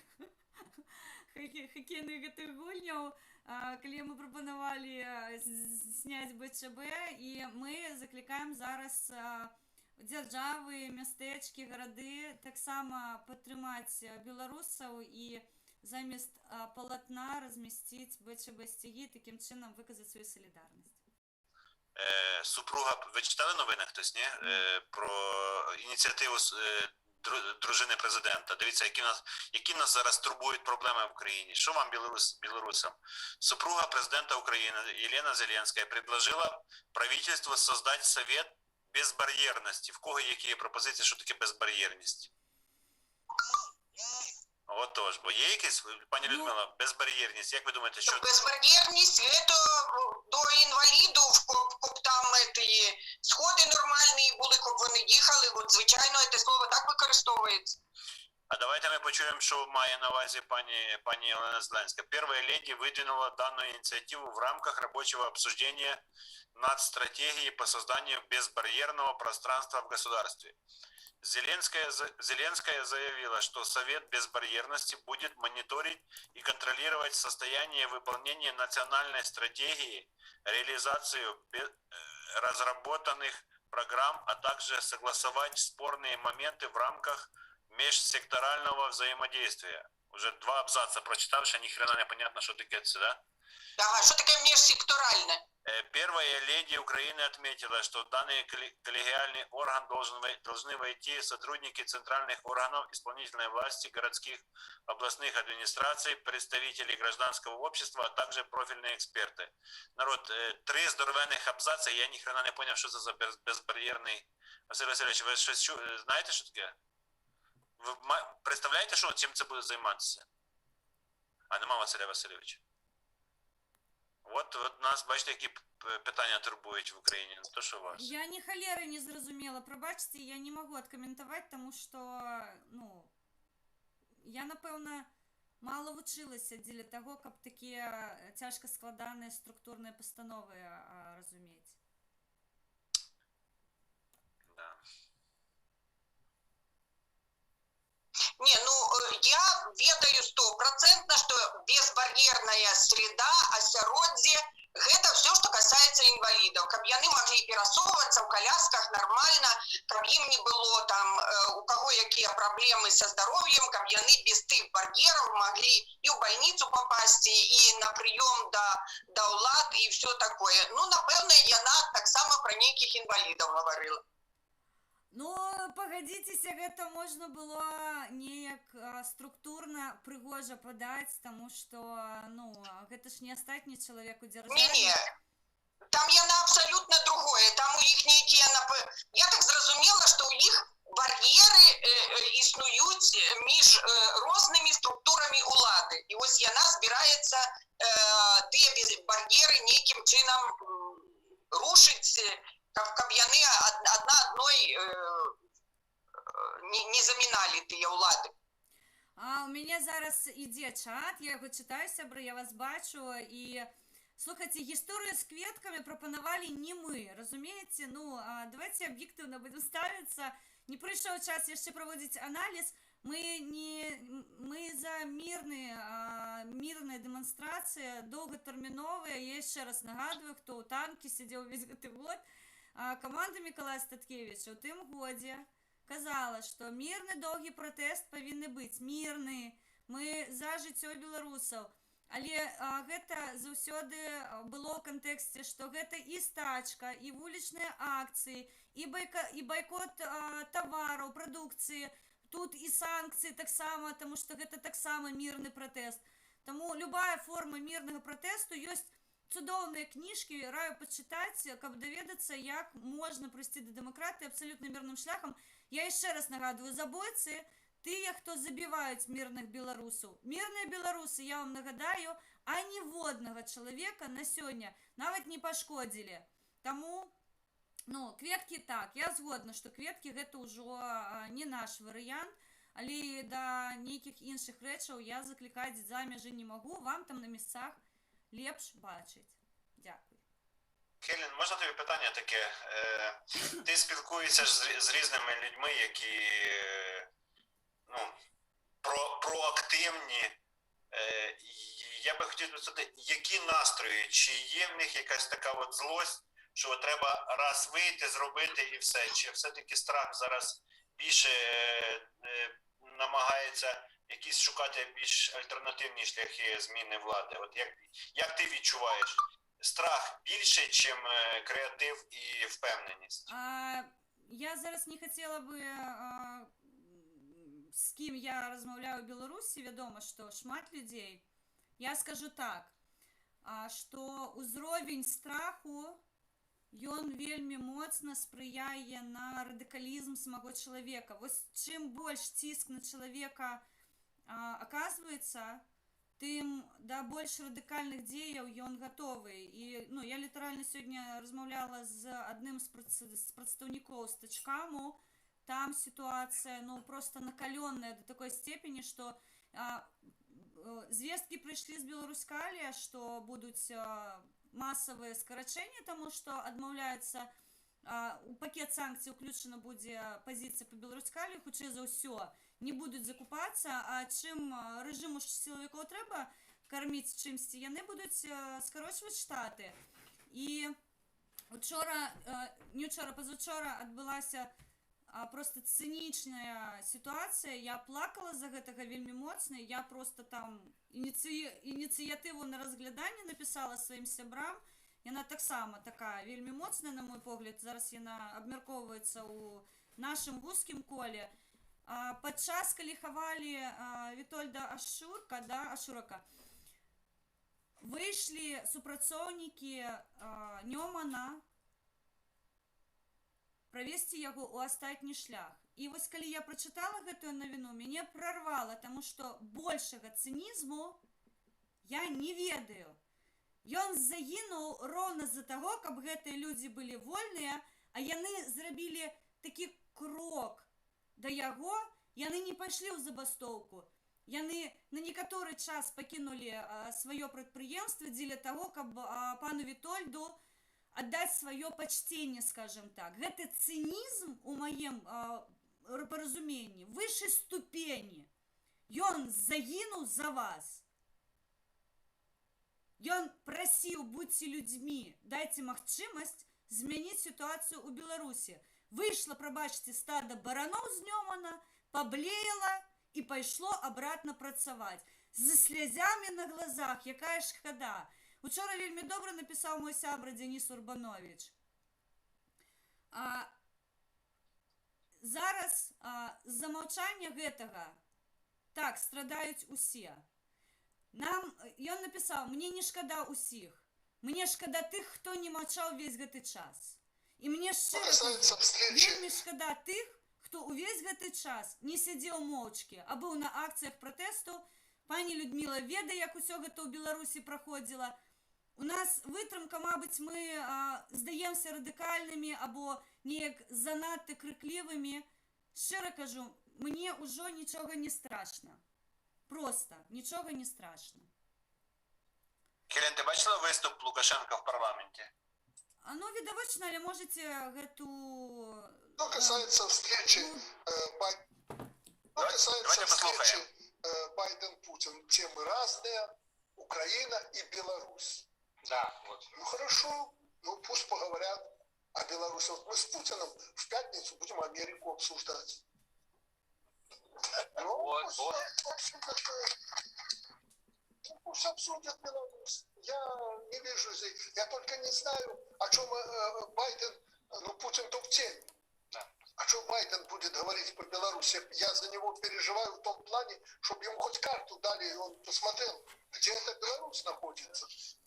Беларусь. Они ведь не владеют абсолютно обстановкой, ситуацией. Но вообще, вот публично хочу пригласить вообще, пусть приезжают в Беларусь, если они хотят обсудить проблемы Беларуси, пусть приезжают к нам. Я встречу их достойно обоих, сядем, обсудим все проблемы, выслушаю даже все гадости, которые Псаки ему напишет для того, чтобы он мне сказал. Откровенный будет разговор. А все сидеть в Швейцарии и учить Путина проблемы в Беларуси, ну это смешно. Потому что он не знает наших проблем. Ну, я знаю, что Путин с удовольствием приедет в Минск, ну и пусть он соглашается. Вот это будет обсуждение. А это очередной раз дать сигнал, там чего-то придавить. Я даже знаю, что Путин ему скажет по Беларуси. Потому что я знаю, что он ему по телефону в разговоре говорил. И Байдену пришлось оправдываться. В этом плане Путин очень порядочно поступил. Ну, а может быть, и рискнет, мы же запросто посадить самолет можем. У нас полоса... Камеді Клаб практично. Не будем истребители поднимем и будем сопровождать от границы с Польшей, со Швейцарией. 3 истребителя. Я часто поначалу, я помню, приезжал в Турцию, на подлете самолет, это не Эрдоган, бывший президентом, смотрю, вот, ну, господи, слева, справа, F-16 летят, думаю, что такое? Ну, а у них принято было высокий гость, сопровождение истребителей. Мы 3 поставим, 2 сбоку и в хвосте 1. Для безопасности можем снизу подстраховать еще, потому что если с ПЗРК на посадке, то истребитель наш подведет лайнер его прямо на... Прокоментуйте хтось. Це хвороба, прогрес хвороби, чи це... Це параноя повна. Таке Абсолютно. плете, бляха-муха, президент, що плете таке, слухати невозможно. Таке вже паскудство, Господи, Дух Святий. Може завжди їй показати і скаже, з мене взятки гладкі. Я завершу. Ой, не дай Боже, слухати від такого. Що він плете, Господи, стидно мені. Він говорить, а встидно мені, да, як то кажуть. Гэта дыагноз на монітор, разумееце, тут няма чаго дадаць, прыбраць. Ён пагражае тым, што ён будзе захапляць самалёты. Анатолий Иванович сказаў, што вось гэтая забарона на палёты Беларусі, слухайце, Анатолий Иванович, я вам шчыра кажу, мы смеяліся, калі нам казалі, што вы паляціце над Беларусю, і з-за вас будуць самалёты садзіць. Мы тут хихоньки-хахоньки, ой, вы что? Да что вы можете? Ён ніколі. Мы ж такие усе, разумееце, мяжы, у нас есть мяжа моральная, там нічога няма. Зараз нам кажуть, приходят звестки, вас будуть красти и вывозить на консульских нумарах, готуйтеся. Мы яшчэ месяц таму смеяліся, казалі, хихоньки-хахоньки, да вы что? А зараз мы закликаем усе державы, перавярайце дып машины, тому что хутчэй за ўсё там вывозить актывіста.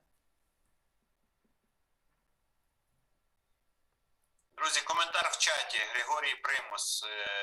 Сябри, поки не почнете поступати з мусорами так, як вони поступають з вами, пси гауляйтера, луки вас за людей вважати не будуть. За кожну смерть вони мають віддати своє життя. Пан Василь, ви мене спитали, як ставиться у Білорусі, так ось я вам скажу. Я сьогодні почула цудовну фразу. Один мне сказав: «Мої діти мене не пробачать». Бацька, де ти був, коли були протести, у каструлю грукав, гэтаму мімасу або жарту ўжо амаль год. Я не могу закликать до радикальных дзеяў, калі я не могу побач з калонай ісці. Я 1000 разоў гэта казала. Я не могу людям раіць: рызыкуйце, калі я не могу з імі побач стаяць. Я гэта могла на плошчы рабіць, заклікаць: ідзіце да мяне, я тут. Я буду побач з вами, вакол ціхароў, вакол аўтазакаў. Адсюль там, дзе я, мяркую я ў бяспецы. Я не могу людям гэтага казаць. Я пам'ятаю, Хелен, да, твоя фраза після 9 жнивня була іменно в цьому ракурсі, що якщо не можеш сама стати попереду чи опліч-опліч, то не закликай. Хелен, а скажи, будь ласка, ось ідея зібрати 11 мільйонів доларів. Пані Людмила теж прокоментуйте. Це не фінансова піраміда, чи я не знаю, чи проще ківіра якогось? Я поясню, пані Людмила, пару хвилинки, я даю вам слово. Каб ви розуміли, там логістично вибудовано таким чином, що гроші не спішуться до часу X. Ось, гэта анонсували. То бок, я пакуль не задонатила, але як би я не була супраць латучка, я зроблю гэты донейт, холера на яго. Мы там уже собрали больше за 20 Це латушка чи цепкала? Ой, цепкала, пробачте. Цепкала пропонував. Якби, я ще раз кажу, древно ставлюся не древно, вакол ініціативи необхідно гуртуватися. Ось гэта так клёвая ініціатива, але яны запэўнілі, што гэтыя грошы не спішацца до того моманту, пакуль яны не будуць фізічна патрэбны для выкарыстання. Таму беларусы, я сама заданачу, і вы можете пасля мяне, калі я вам покажу, што мы гэта зрабілі, далучыцца, і такім чынам мы даведаемся, што скура псіхапата каштуе 11 мільёнаў долараў. Дзякуй. А сама оця механізм ліквідації чи арешту, там прописано, бо я не цікавився, чесно. Там написано тільки, що гэтыя гроші будуть виплачені тим, хто зв'яже, арештує Лукашенко. Коли факт його... Нема кошторису, чого не 9,5, чого не 6? Ні, я не просто почали збирати гроші. Там не казалося, колькі грошей зберуть. А що вони далі з гэтымі грошима будуть робити, я не ведаю. Господарство, я хотела, там был комментарий, и человек сказал про то, что мы повинны больше радикально, у тем лику с милицией. Я вам хочу сказать, что все не так однозначно. Вот я с маленького города, нас разом с районом 30 тысяч. Мы украинскомовные, у нас прозвище наук большость. И вот были тыя площі, ми так само виходили на площу, а потім міліція там нас не пускала, і молодь вирішила, що ми пойдемо просити дозволену акцію. Молоді хлопці, які там до 30 років, пішли в міліцію, я пішла з ними. І вони говорили там 2 години з начальником міліції, і в моєму місті пройшло 4 дозволених акцій. Ми були со стягами, все було добре, міліція нас оховувала. Коли я потім у обласної міліції похвалила мою районну міліцію, що їм треба їхати і вчитися у нашій, мені сказали, що за того, що я хвалю міліцію Малорицького району, яны ніколи не повысять, не пойдзе вышэй наш начальник милиции. Ну як, за що я його буду бити? Я його підставила, я тепер за його переживаю і несу некую нібито відказність, що отравила чоловіка у гэтае. У вас там, Але у вас ён там разумний, гості- ён толковий, мої звери покуль не ломяться, як почнуть ломитися, ну почну говорити інше. Як тому, що яни серед Пані їх, Людмила, це до новичка чи після? що до новичка чи після? До вакцинації ви почали хвалити ментов чи після? До, поняв. Це я почала хвалити в ізоляторі в Бресті, де мене схватили. Я їм стала розказувати. Стокгольмський синдром називається. Ні, я їм стала розказувати, хлопці, що ви робите? Я в їх попитала фамілії, хто з якого району, той з Пружанського, той з Каменецького. Я кажу, хлопці, ми... Ви збирали лічні дані і викладали на сайт оцей чорний. Чорна Вам- книга. Ні, я там прямо в їх питала, бо вони, чого я на такій мові говорю? Я в їх питаю, а бабуся твоя на якій мові говорить? На такій же. І я їм кажу, хлопці, що за загади ви виконуєте? Що там хворі люди з Мінська вам сказали, а нащо вам? Ви ж живете серед своїх людей. І кажу, у мене міліція дозволила нам акції, не хватало нас. Председатель райсполкома в газеті виставив фотографії і акції з червоно-білими стягами і Ябатькінської. І гарантував, що не буде людей ганяти, виганяти, там, преслідувати за їх політичних взглядів. І те так і було. Але це маленький район. Те, що робиться в Мінську, це абсолютно не наша історія. Як тому, що я як то подумаю, чого мені моїх забивати. І ще що, у Бресті, я в Бресті була арештована з червоно-білим стягом, я з ним ходила по тому постарунку, я з ним сіла в ізолятор і мені його видали, виходячи з ізолятора. В Мінську таке не проходить, понімаєте? У нас ще вот це особливості є. Все я розказала. У вас все добре. В одній місцині у вас все добре. Нікого не б'ють, нікого не арештовують. Ні, як їм прикажуть, вони мені і наркотики підкинуть, і гранату підкинуть, і все що. Так вони ж хороші місні, на вашій мові будуть підкидати. Ні, ну да. По крайній мірі, як-то стараються бути більш-менш по-чоловічески. Нема там нічого чоловічого. Нема. А усі ті, хто хотів заставатися людьми, вже давно відмовилися, і відомо, що їм дають терміни так само за те, що вони хотіли заставатися людьми. Тому у наших силах змінити ситуацію, яким чином ми це будемо робити. Це знову ось до питання радикалізму. Зараз любое повідомлення з Білорусі увогуле про акцію протесту може коштувати людям величезних термінів. Тому до гэтага питання настільки осторожно необхідно ставиться. Любая провокація зараз. І вас по ланцюгу, у мене у заручниках сім'я. Ці можу я зараз нечто зробити, ведучи, у нашої журналістки з Белсату сім'ю заручники взяли. Это не каже, что яна твердо стоит на своей позиции, я не повернусь в Беларусь. Не, ну а поглядите, сім'я Вітольда Шурка.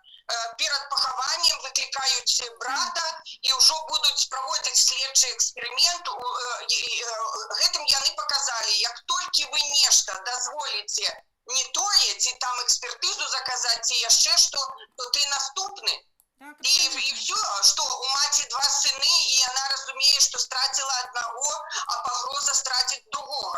Іде, ну, справді там Тому тиск міжнародний, і я не погоджаюся. У нас іде питання не згуртування вокруг, я казала у своєму одному стрімі, у нас питання не вокруг персоналі об'єднатися. У 2020 году ми об'єдналися вокруг ініціативи змінити режим. Це було цудовне гуртування. Зараз ми повинні згуртуватися вокруг іншої ініціативи так само, яку пропонують. І тут питання, коли стоїть за Тихановську, супротив Тихановську, ну, на мой погляд, я не з'являюся її прихильницею. Але це на сьогодні один альтернативний варіант, вокруг ініціативи якого ми можемо згуртуватися. А мабуть, то, що ми пропонуємо у хуткім часі, допоможе нам згуртувати людей.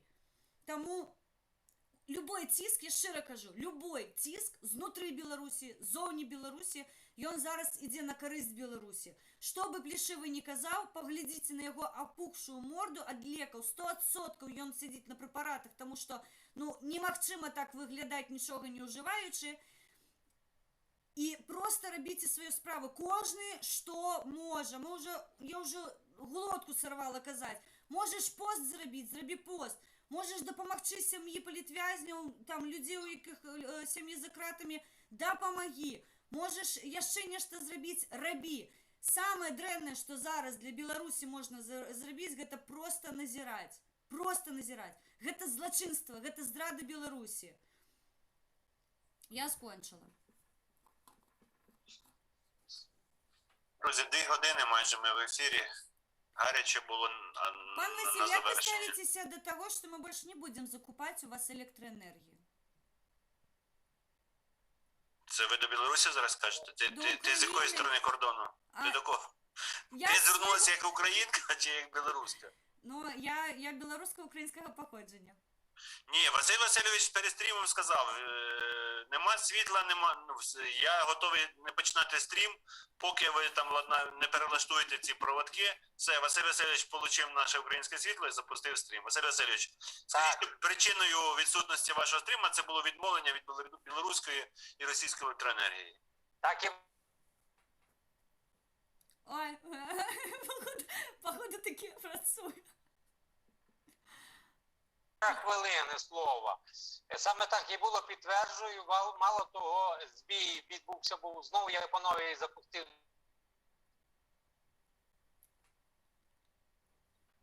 Пишуть наші казахи, в Білорусі все хуже становиться, далі що?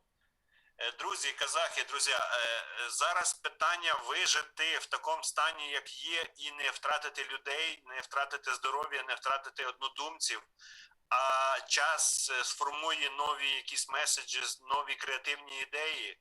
Зараз головне тиснути з усіх сторін те, що каже Хелен, і те, що казав В'ячеслав. Можеш розклеювати якісь листівки партизанські, там ще щось, розклеї. Можеш якісь вести там канали чи групи, не боячись, роби. Можеш організувати діаспори по всьому світу, які будуть тиснути на цей режим з-за кордону, на пікет тих самих посольств.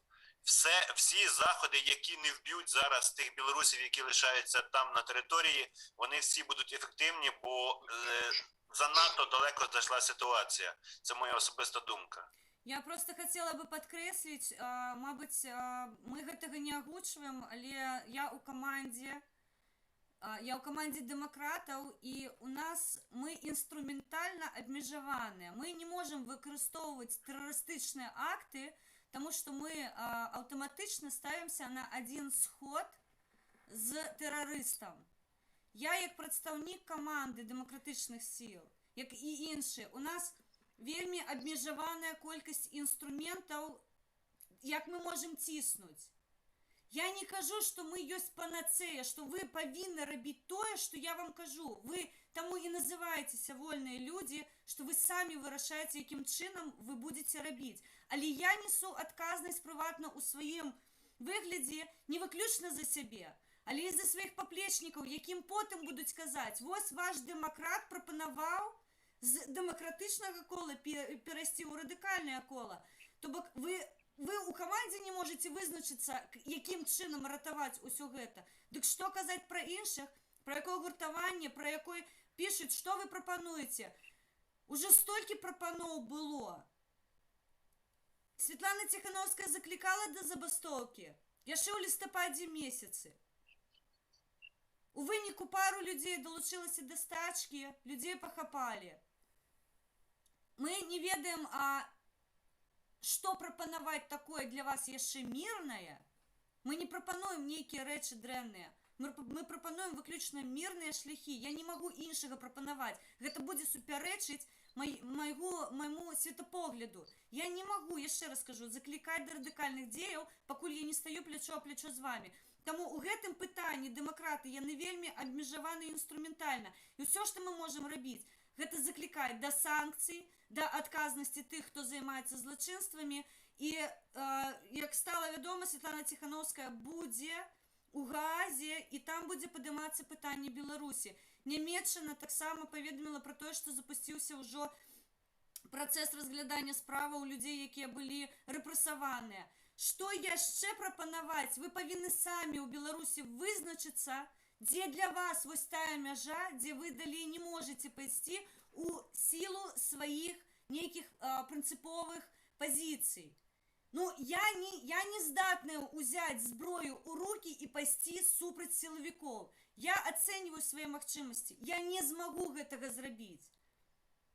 А мабыць, хтосьці больш радыкальны будзе побач са мной стаяць і скажу: «Всё, я не дам забіваць маіх дзяцей. Возьме камень у рукі і херане, прабачце, ў галаву». Розныя, у нас у кожнага парог болі розны. Таму кожны па сваіх магчымасцях. Тое, што кажу, вось колькі можаце рабіць, рабіце. Толькі не бездзейнічайце і не назірайце за чатамі. Гэта зрада Беларусі. Прабачце, дзякуй. Людмила, тут є питання в чаті від нашого глядача з Німеччини. Які очікування від Європи? От що конкретно, от Слава тоді казав, що цей рубільник повністю перекритий. А у вас які очікування? Що повинна ще Європа? Ну, при тому, що білоруси ізнутрі менше можуть зараз зробити, чим навіть півроку назад. Від Європи які очікування, Хелен і пані Людмила? Я скажу про той ролик з парламента, який ви виставили, про Лукашенку. Ён показал у тым выступлении, что у яго безграничная улада у гэтай краіне. Законы не дзеюць, призывать до нейкіх там правоў чалавека ці яшчэ што, гэта безглузда, таму што гэты чалавек узурпіраваў уладу полностью. І вось ён ужо там расказвае, як ён Байдена будзе прымаць і все.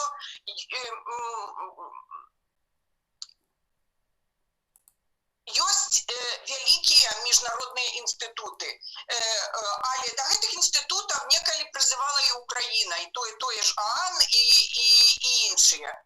Вось на гэтых вялікіх пляцоўках міжнародных трэба, каб давалася ацэнка таму, што адбываецца ў Беларусі. Таму што калі мэр Рыгі змяніў сцяг, для Лукашэнкі гэта, ну, выслав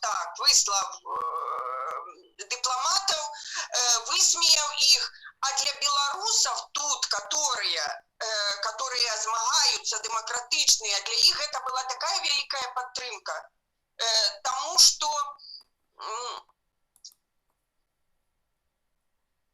ну як вам сказаць, вось тое, чаму я хвалю Ціхановскую, яна не дала, каб наша тэма замоўкла. І гэтая тэма не павінна замаўкаць. Хай будуць розныя, былі гарачыя кропкі ў іншых канцах краінах. Там таксама прымаліся нейкія меры. Але ўсё-таки больш ціску павінна быць на Расію. Мае суседзі сёння мне вывели такую думку, што яны ўжо не чакаюць змен у краіне, ну, у сэнсе, што мы самі нешта зробім. Не чакаюць, што зменіцца Лукашенка, і яны мне раптам выдалі, што зараз для іх Пуцін гэта будзе адзіны, хто спасе Беларусь. Разумееце, і вось яно так і выглядае, што все, вось гэтая сітуацыя з самалётам, вось гэтае все, што зараз Расія робіць Пуціна, робіць Лукашенку. Раней ён быў, ну, як яго называлі бацька, яго расіяне любілі, хвалілі, а зараз Расія сваім нават паказвае, ну, вось каго вы любілі, вось глядзіце, ён такі ўжо. І зараз Расія, напрыклад, ну, сыграе вось гэтую роль вялікага спасителя Беларусі. Вы самі не змаглі, у вас тут завёўся вось такі, а мы вас прыйшлі і спаслі. Вось гэта не павінна быць. І вы правільна сказалі, што Европе не абы як, таму што Пуцін у Брэсце на польскай мяжы каля Прыбалтыкі, гэта не тое, што Пуцін у Смаленску. Таму мы чакаем шмат чаго, Але все-таки я чекаю не от конкретных держав, ну что вось у нас сегодня идут новины, Франция тое, Германия тое, а мы робили международные супольные организации, и в этих организациях треба поднимать питание Белоруссии. Ну, Як это сярод Європи зав'явся диктатор, де яшчэ не просто диктатор, а зараз ужо міжнародний терорист. я хотела бы зачитаць, мабыць, галоўную навіну, якую сёння мы не абмяркоўвалі, але тым не менш стала вядома ў дзень, што ОАН запрацаваў новы механізм фіксацыі парушэння правоў чалавека ў Беларусі, і пра гэта распавела спецдакладчыца ОАН па Беларусі Аніас Марын. Гэты механізм уяўляе сабой місію ўстанаўлення фактаў. Так, я не буду зачытваць усю навіну, мяркуюць, што гэта можа заняць некалькі гадоў, але не так даўно была выяўлена 86-гадовая жанчына, памятаеце гэтую навіну, я не памятаю краіну, было выяўлена, што яна была злачынкай падчас Другой светавой вайны, і яна зараз знайшла сваё пакаранне ў турме, то бок зараз даецца такой аднабокавы пасыл беларускім мразям, якія чынілі злачынства, якія чыняць злачынства зараз, і якія мяркуюць, што гэта сыдзе з рук. Мы абяцалі кожнаму: не сыдзе ніколі. Ніколі я не прабачу вам маіх дзяцей, якія вымушаны былі тэрмінова бегчы праз мяжу. Я не прабачу вам тых закатаваных, загвалтаваных, якія звярталіся да нас у праект. Гэта ўсё праходзіла праз нашы вочы, праз нашае сэрца. Тыя бессонныя ночы, гэтыя жудасныя ночы, гэтыя слёзы бясконцыя. Тое, што мы зараз назіраем іншых сем'ях, гэта салідарнасць наша, і мы будзем падтрымліваць. Запрацавалі механізмы. Сёння Украіна замовіла пра тое, што яны таксама пачалі працэдуру вызнання беларускі рэжым тэрарыстычным, а Лукашэнку тэрарызмам. Гэта і ёсць вынікі працы беларусаў замежжа. Мы робім усё магчымае для таго, каб беларуская сітуацыя не стала украінскай сітуацыяй. На жаль, Украіну 8-й год вайны, і Украіна зараз, яна дзесьці там на сходах разглядання. Мы тут салідарны таксама, і я шчыра кажу, калі будзе паднята беларускае пытанне, яно будзе ісці побач не з расійскімі санкцыямі, а з украінскай вайной. Таму што я лічу, што вораг у нас адзін і бяда у нас адна. І з гэтай бядой мы павінны бароцца разам. Таму тут я шчыра дзякую украінскаму боку, якой без нашай падказкі я адразу павінна тут прыбраць усе спекуляцыі наконт таго, што мы там хадзілі, вымагалі. Не, я шчыра дзякую, што рэакцыя Украіны без ціску беларускай дыяспары была імгненнай, і прыняты рашэнні, якія дзейсна могуць, мабыць, у будучыні гарантаваць бяспеку мяжы Беларусі і Украіны і дадуць нам магчымасць у тым ліку на міжнароднай арэне стаць на бок Украіны і абараняць яе інтарэсы. Дзякуй. Дякую, Хелен. Василь Васильович, і якраз от Хелен закінчила свій спіч фразою: а що ми, українці, можемо ще, чим ми можемо запобігти, допомогти нашим сябрам в тій ситуації, яка у нас складна, крім того, що отак інформувати, поширювати інформацію, підтримувати наших сябрів, які прибули, вимушені переселення. Що ми, прості українці, на вашу думку, ще можемо допомогти чим? Василя Васильовича, наверное, що немає. У його світло скончилось. У нього, да, переформатування. Анатолій Іванович, ви нас чуєте?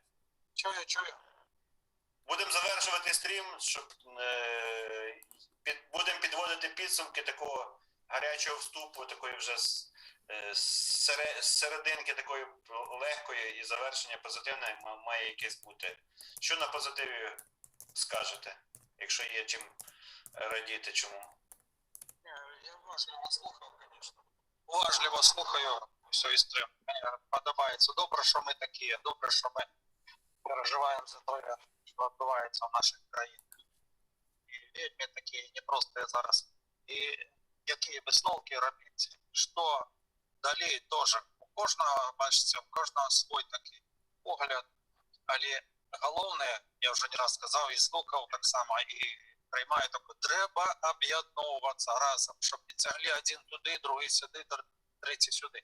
Тому що у російських інтересах якраз у російських інтересах, щоб ми були всі розлучені. Глядите, як зараз опозиція, яка розлучена.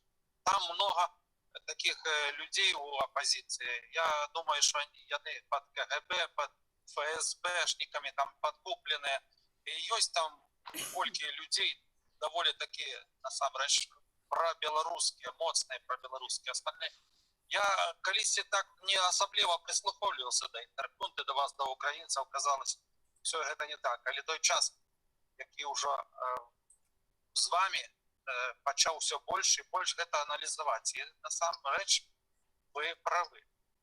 Ви праві, що серед опозиції нашої занадто таких притертих, як тільки влезло людей, які не об'єднуватися.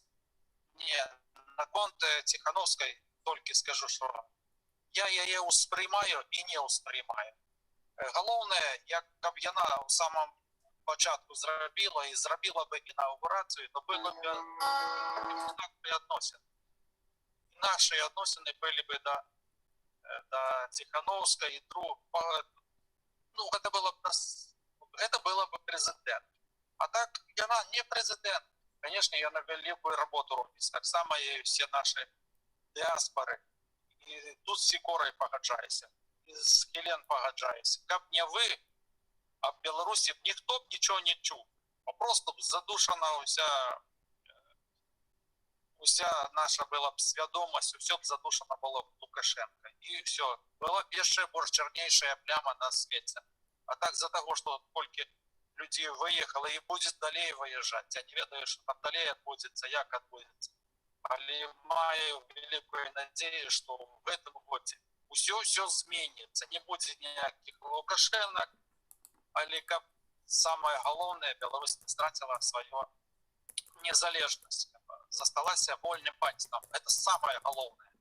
Я кажу, можно я розтягнеться ще на якийсь час, ще. Але как сюда не улез Путин. Как не улезла сюда Россия. Потому что як вона сюда улезе, повернуться знову у бок вольної Європи, демократичної Європи буде настільки тяжко, що я навіть не уявляю, як це можна буде в будучи не зробити, як повернутися. Тому що я ще раз буду повторяти, що і Європі там і остальним глибоко до лампочки лез Білорусі. Це наша справа. І треба робити роботу таку, як роблять зараз люди за межами Білорусі. Нам тут зараз вельми тяжко. Ви не уявляєте, як наскільки задушена уся ініціатива. Наскільки тут всяких стукачів один другого закладають. А вот такое есть. Просто закладають. Это много. Наприклад, хтось там БЧБ стяг альбо ленточку яку повесить здесь и могут написать, забери, бо иначе застучу. И дается срок. Там, ти день чи що, каб зняв, ти бачите, що робиться. І люди на самій справі занадто не хочуть, тому що грошей немає. Як я не буду платити? Вони беруть все. Вынесут все с хаты, голым. А особливо, чтобы я бы, у меня есть своя думка, я могу только сказать свою думку ось приватно комусь. А то во всеуслышание такое, как то, что я бы робил, я не мог просто. Так что я думаю, что в этом году все изменится. Дякую, що вислухали і не перебивали. Дякую, Андрій Іванович. Вибачте, будь ласка, можливо, вам показалося, що ми вас ущемляли чимось. Я ще раз хочу вибачитися. Навіть якщо ви предоставите аналіз, що я більше говорив, я більше ніколи не буду так говорити, як вам не подобається. Василь Васильович, ви нас чуєте? Бо у вас трансляція... Я вас чую, а ви... У вас картинка застряла, ну я на вашу трансляцію дивлюся, ви тільки один там рухаєтеся. Вивести ваші картинки, в мене не виходить після того, як ви лупу виставили були. Вона в мене це... Ну, опять я винуватий. Давайте на завершення, Василь Васильович, останню репліку і будемо дякувати всім за зустріч. Робити. Я почав з того, що ми зробили цей майданчик, але це тільки пів справи якоїсь умовної. Ми повинні Далі кожен собі Мовчать. вирішує, що він повинен зробити для рідної нашої Мовчать. України. Ні. Друже, я не завершив думку. Ти Ні, а ми думали, що прервалися, і як Яніна Соколова, що ми повинні, пишемо в коментарях. Будь ласка, вибачте. Наприклад, як Олексій Гончаренко організовував в Верховній Раді суполку Україна-Білорусь. І він на цьому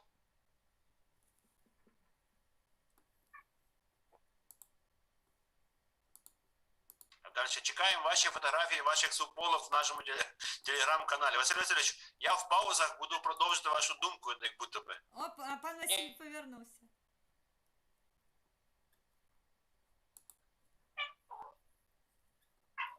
Ось, хтось кота вже спіймав за...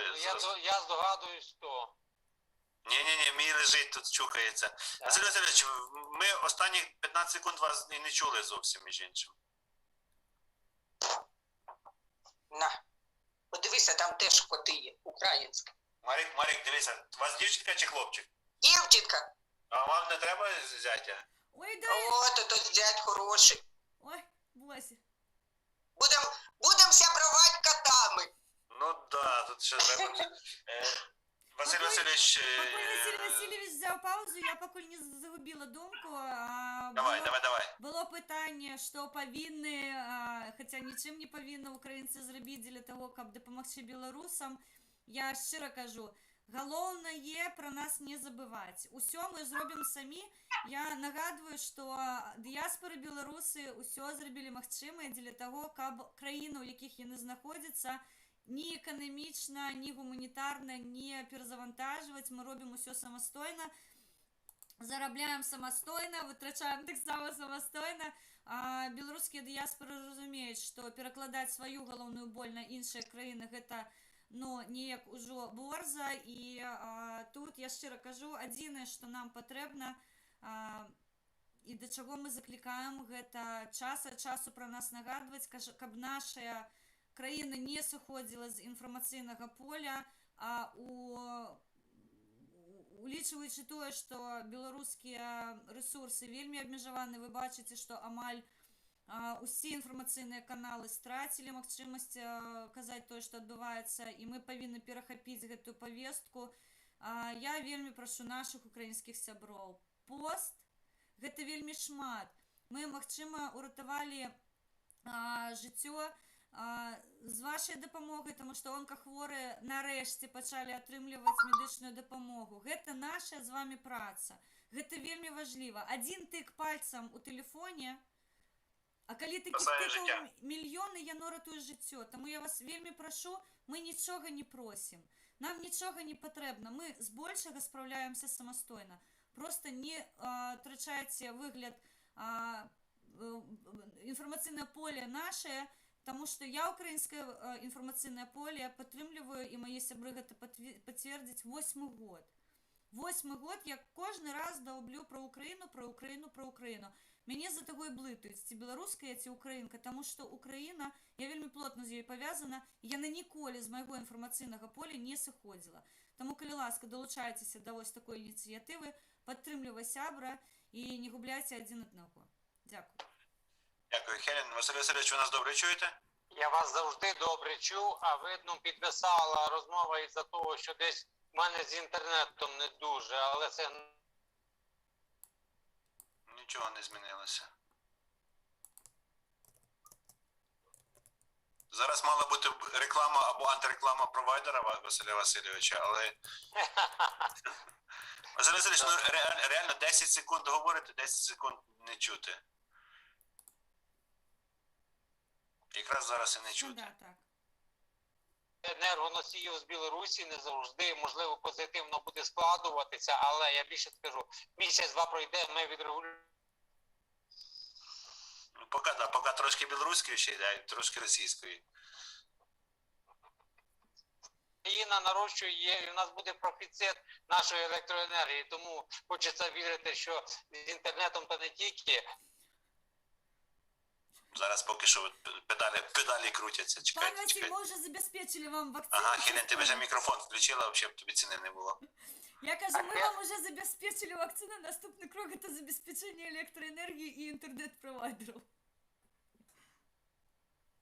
Василь Васильович, я пропоную в коментарі написати те, що ви хотіли на фінал сказати, бо ми вас все рівно зовсім не чуємо. Даю слово пані Людмилі, а можливо Добре. у вас десь там налагодиться. Добре. Пані Людмила, на завершення. На завершення я б хотіла продовжити те, що говорила пані Хелена про інформаційне простору, про поширення її. Тому що, бачите, у нас першими почали садити блогерів. Тихановський теж, він же блогер. За 26-літнім журналістом висилають міги, щоб його посадити на землю. Для Лукашенка той, хто несе інформацію, правду про його, то терорист супроти його диктаторського режиму. Тому я хочу вам дуже подякувати за ту роботу, яку ви робите, що ви для України розказуєте, даєте шанс нам виказатися, і щоб люди виказали свою думку. Тому що ми настільки близько і настільки пов'язані, що коли тут буде Путін, то вибачте, у вас буде 1000 більш кілометрів межі з Росією, чим у Польщі. То страшні. Тому коли суд за судом у нас судять блогеру, перехоплювайте, давайте тим, хто переїхав, як пані Хелена, можливість де-то виказатися, щоб Лукашенко мав тих блогерів, 2 посадить, а 20 за межою. Все, дякую велике за ту роботу, яку ви робите. Дякую, пані Людмила. Я на завершення 2 тези. Прочитав коментар мами Романа. Вона каже, я горджусь своїм сином, бо не кожного за молодою людиною так от, як міжнародного терориста, злочинця, таким от способом зупиняють в небі. Так?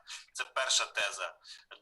Друга теза, як казав мій один казахський підписник, каже, от пан Василь, добре, що ви цю справу робите з України, бо вже якби в нас були, то вже б сиділи в тюрмі.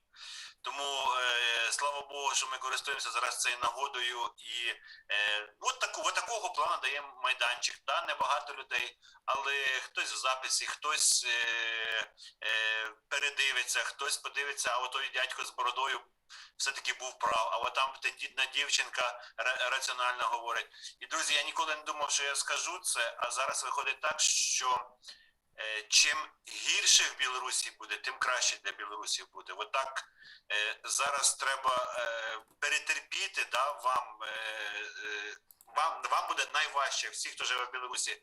Але чим гірше буде, тим швидше наступить той час, коли ця пружина, яка вже стискається, візьме і вона не буде вже дивитися там Лукашенко, ОМАП, вже буде як цей солюваця, вона буде все зносити на своєму шляху. Тому думаю, що білоруси зможуть вистояти, зможуть протриматися, зможуть в таких важких умовах протистояти режиму, не опускати руки, а ми, українці, будемо максимально підтримувати і в тому числі надавати майданчик для висловлення своїх вільних думок. І Василь Васильович наче підняв руку. Я солідарний. Василь Васильович солідарний. І зараз на каналі Василя Васильовича якась буде цікава білоруська мелодія. Ми солідарні з білорусами піднімаємо біло-червоні білі стяги і кажемо дуже гучно: живе Білорусь! Живе Білорусь! Привет, Беларусь. Живе! Вічно! І кажемо слава Україні! Слава Україні! Слава Україні! Героям слава! І модно вже говорити Алга Алга Казахстан. Казахстан. Алга! Алга Казахстан! На добраніч всім, до нових наших зустрічей. Зараз будуть музичні вітання з Білорусі. Пока! Папа.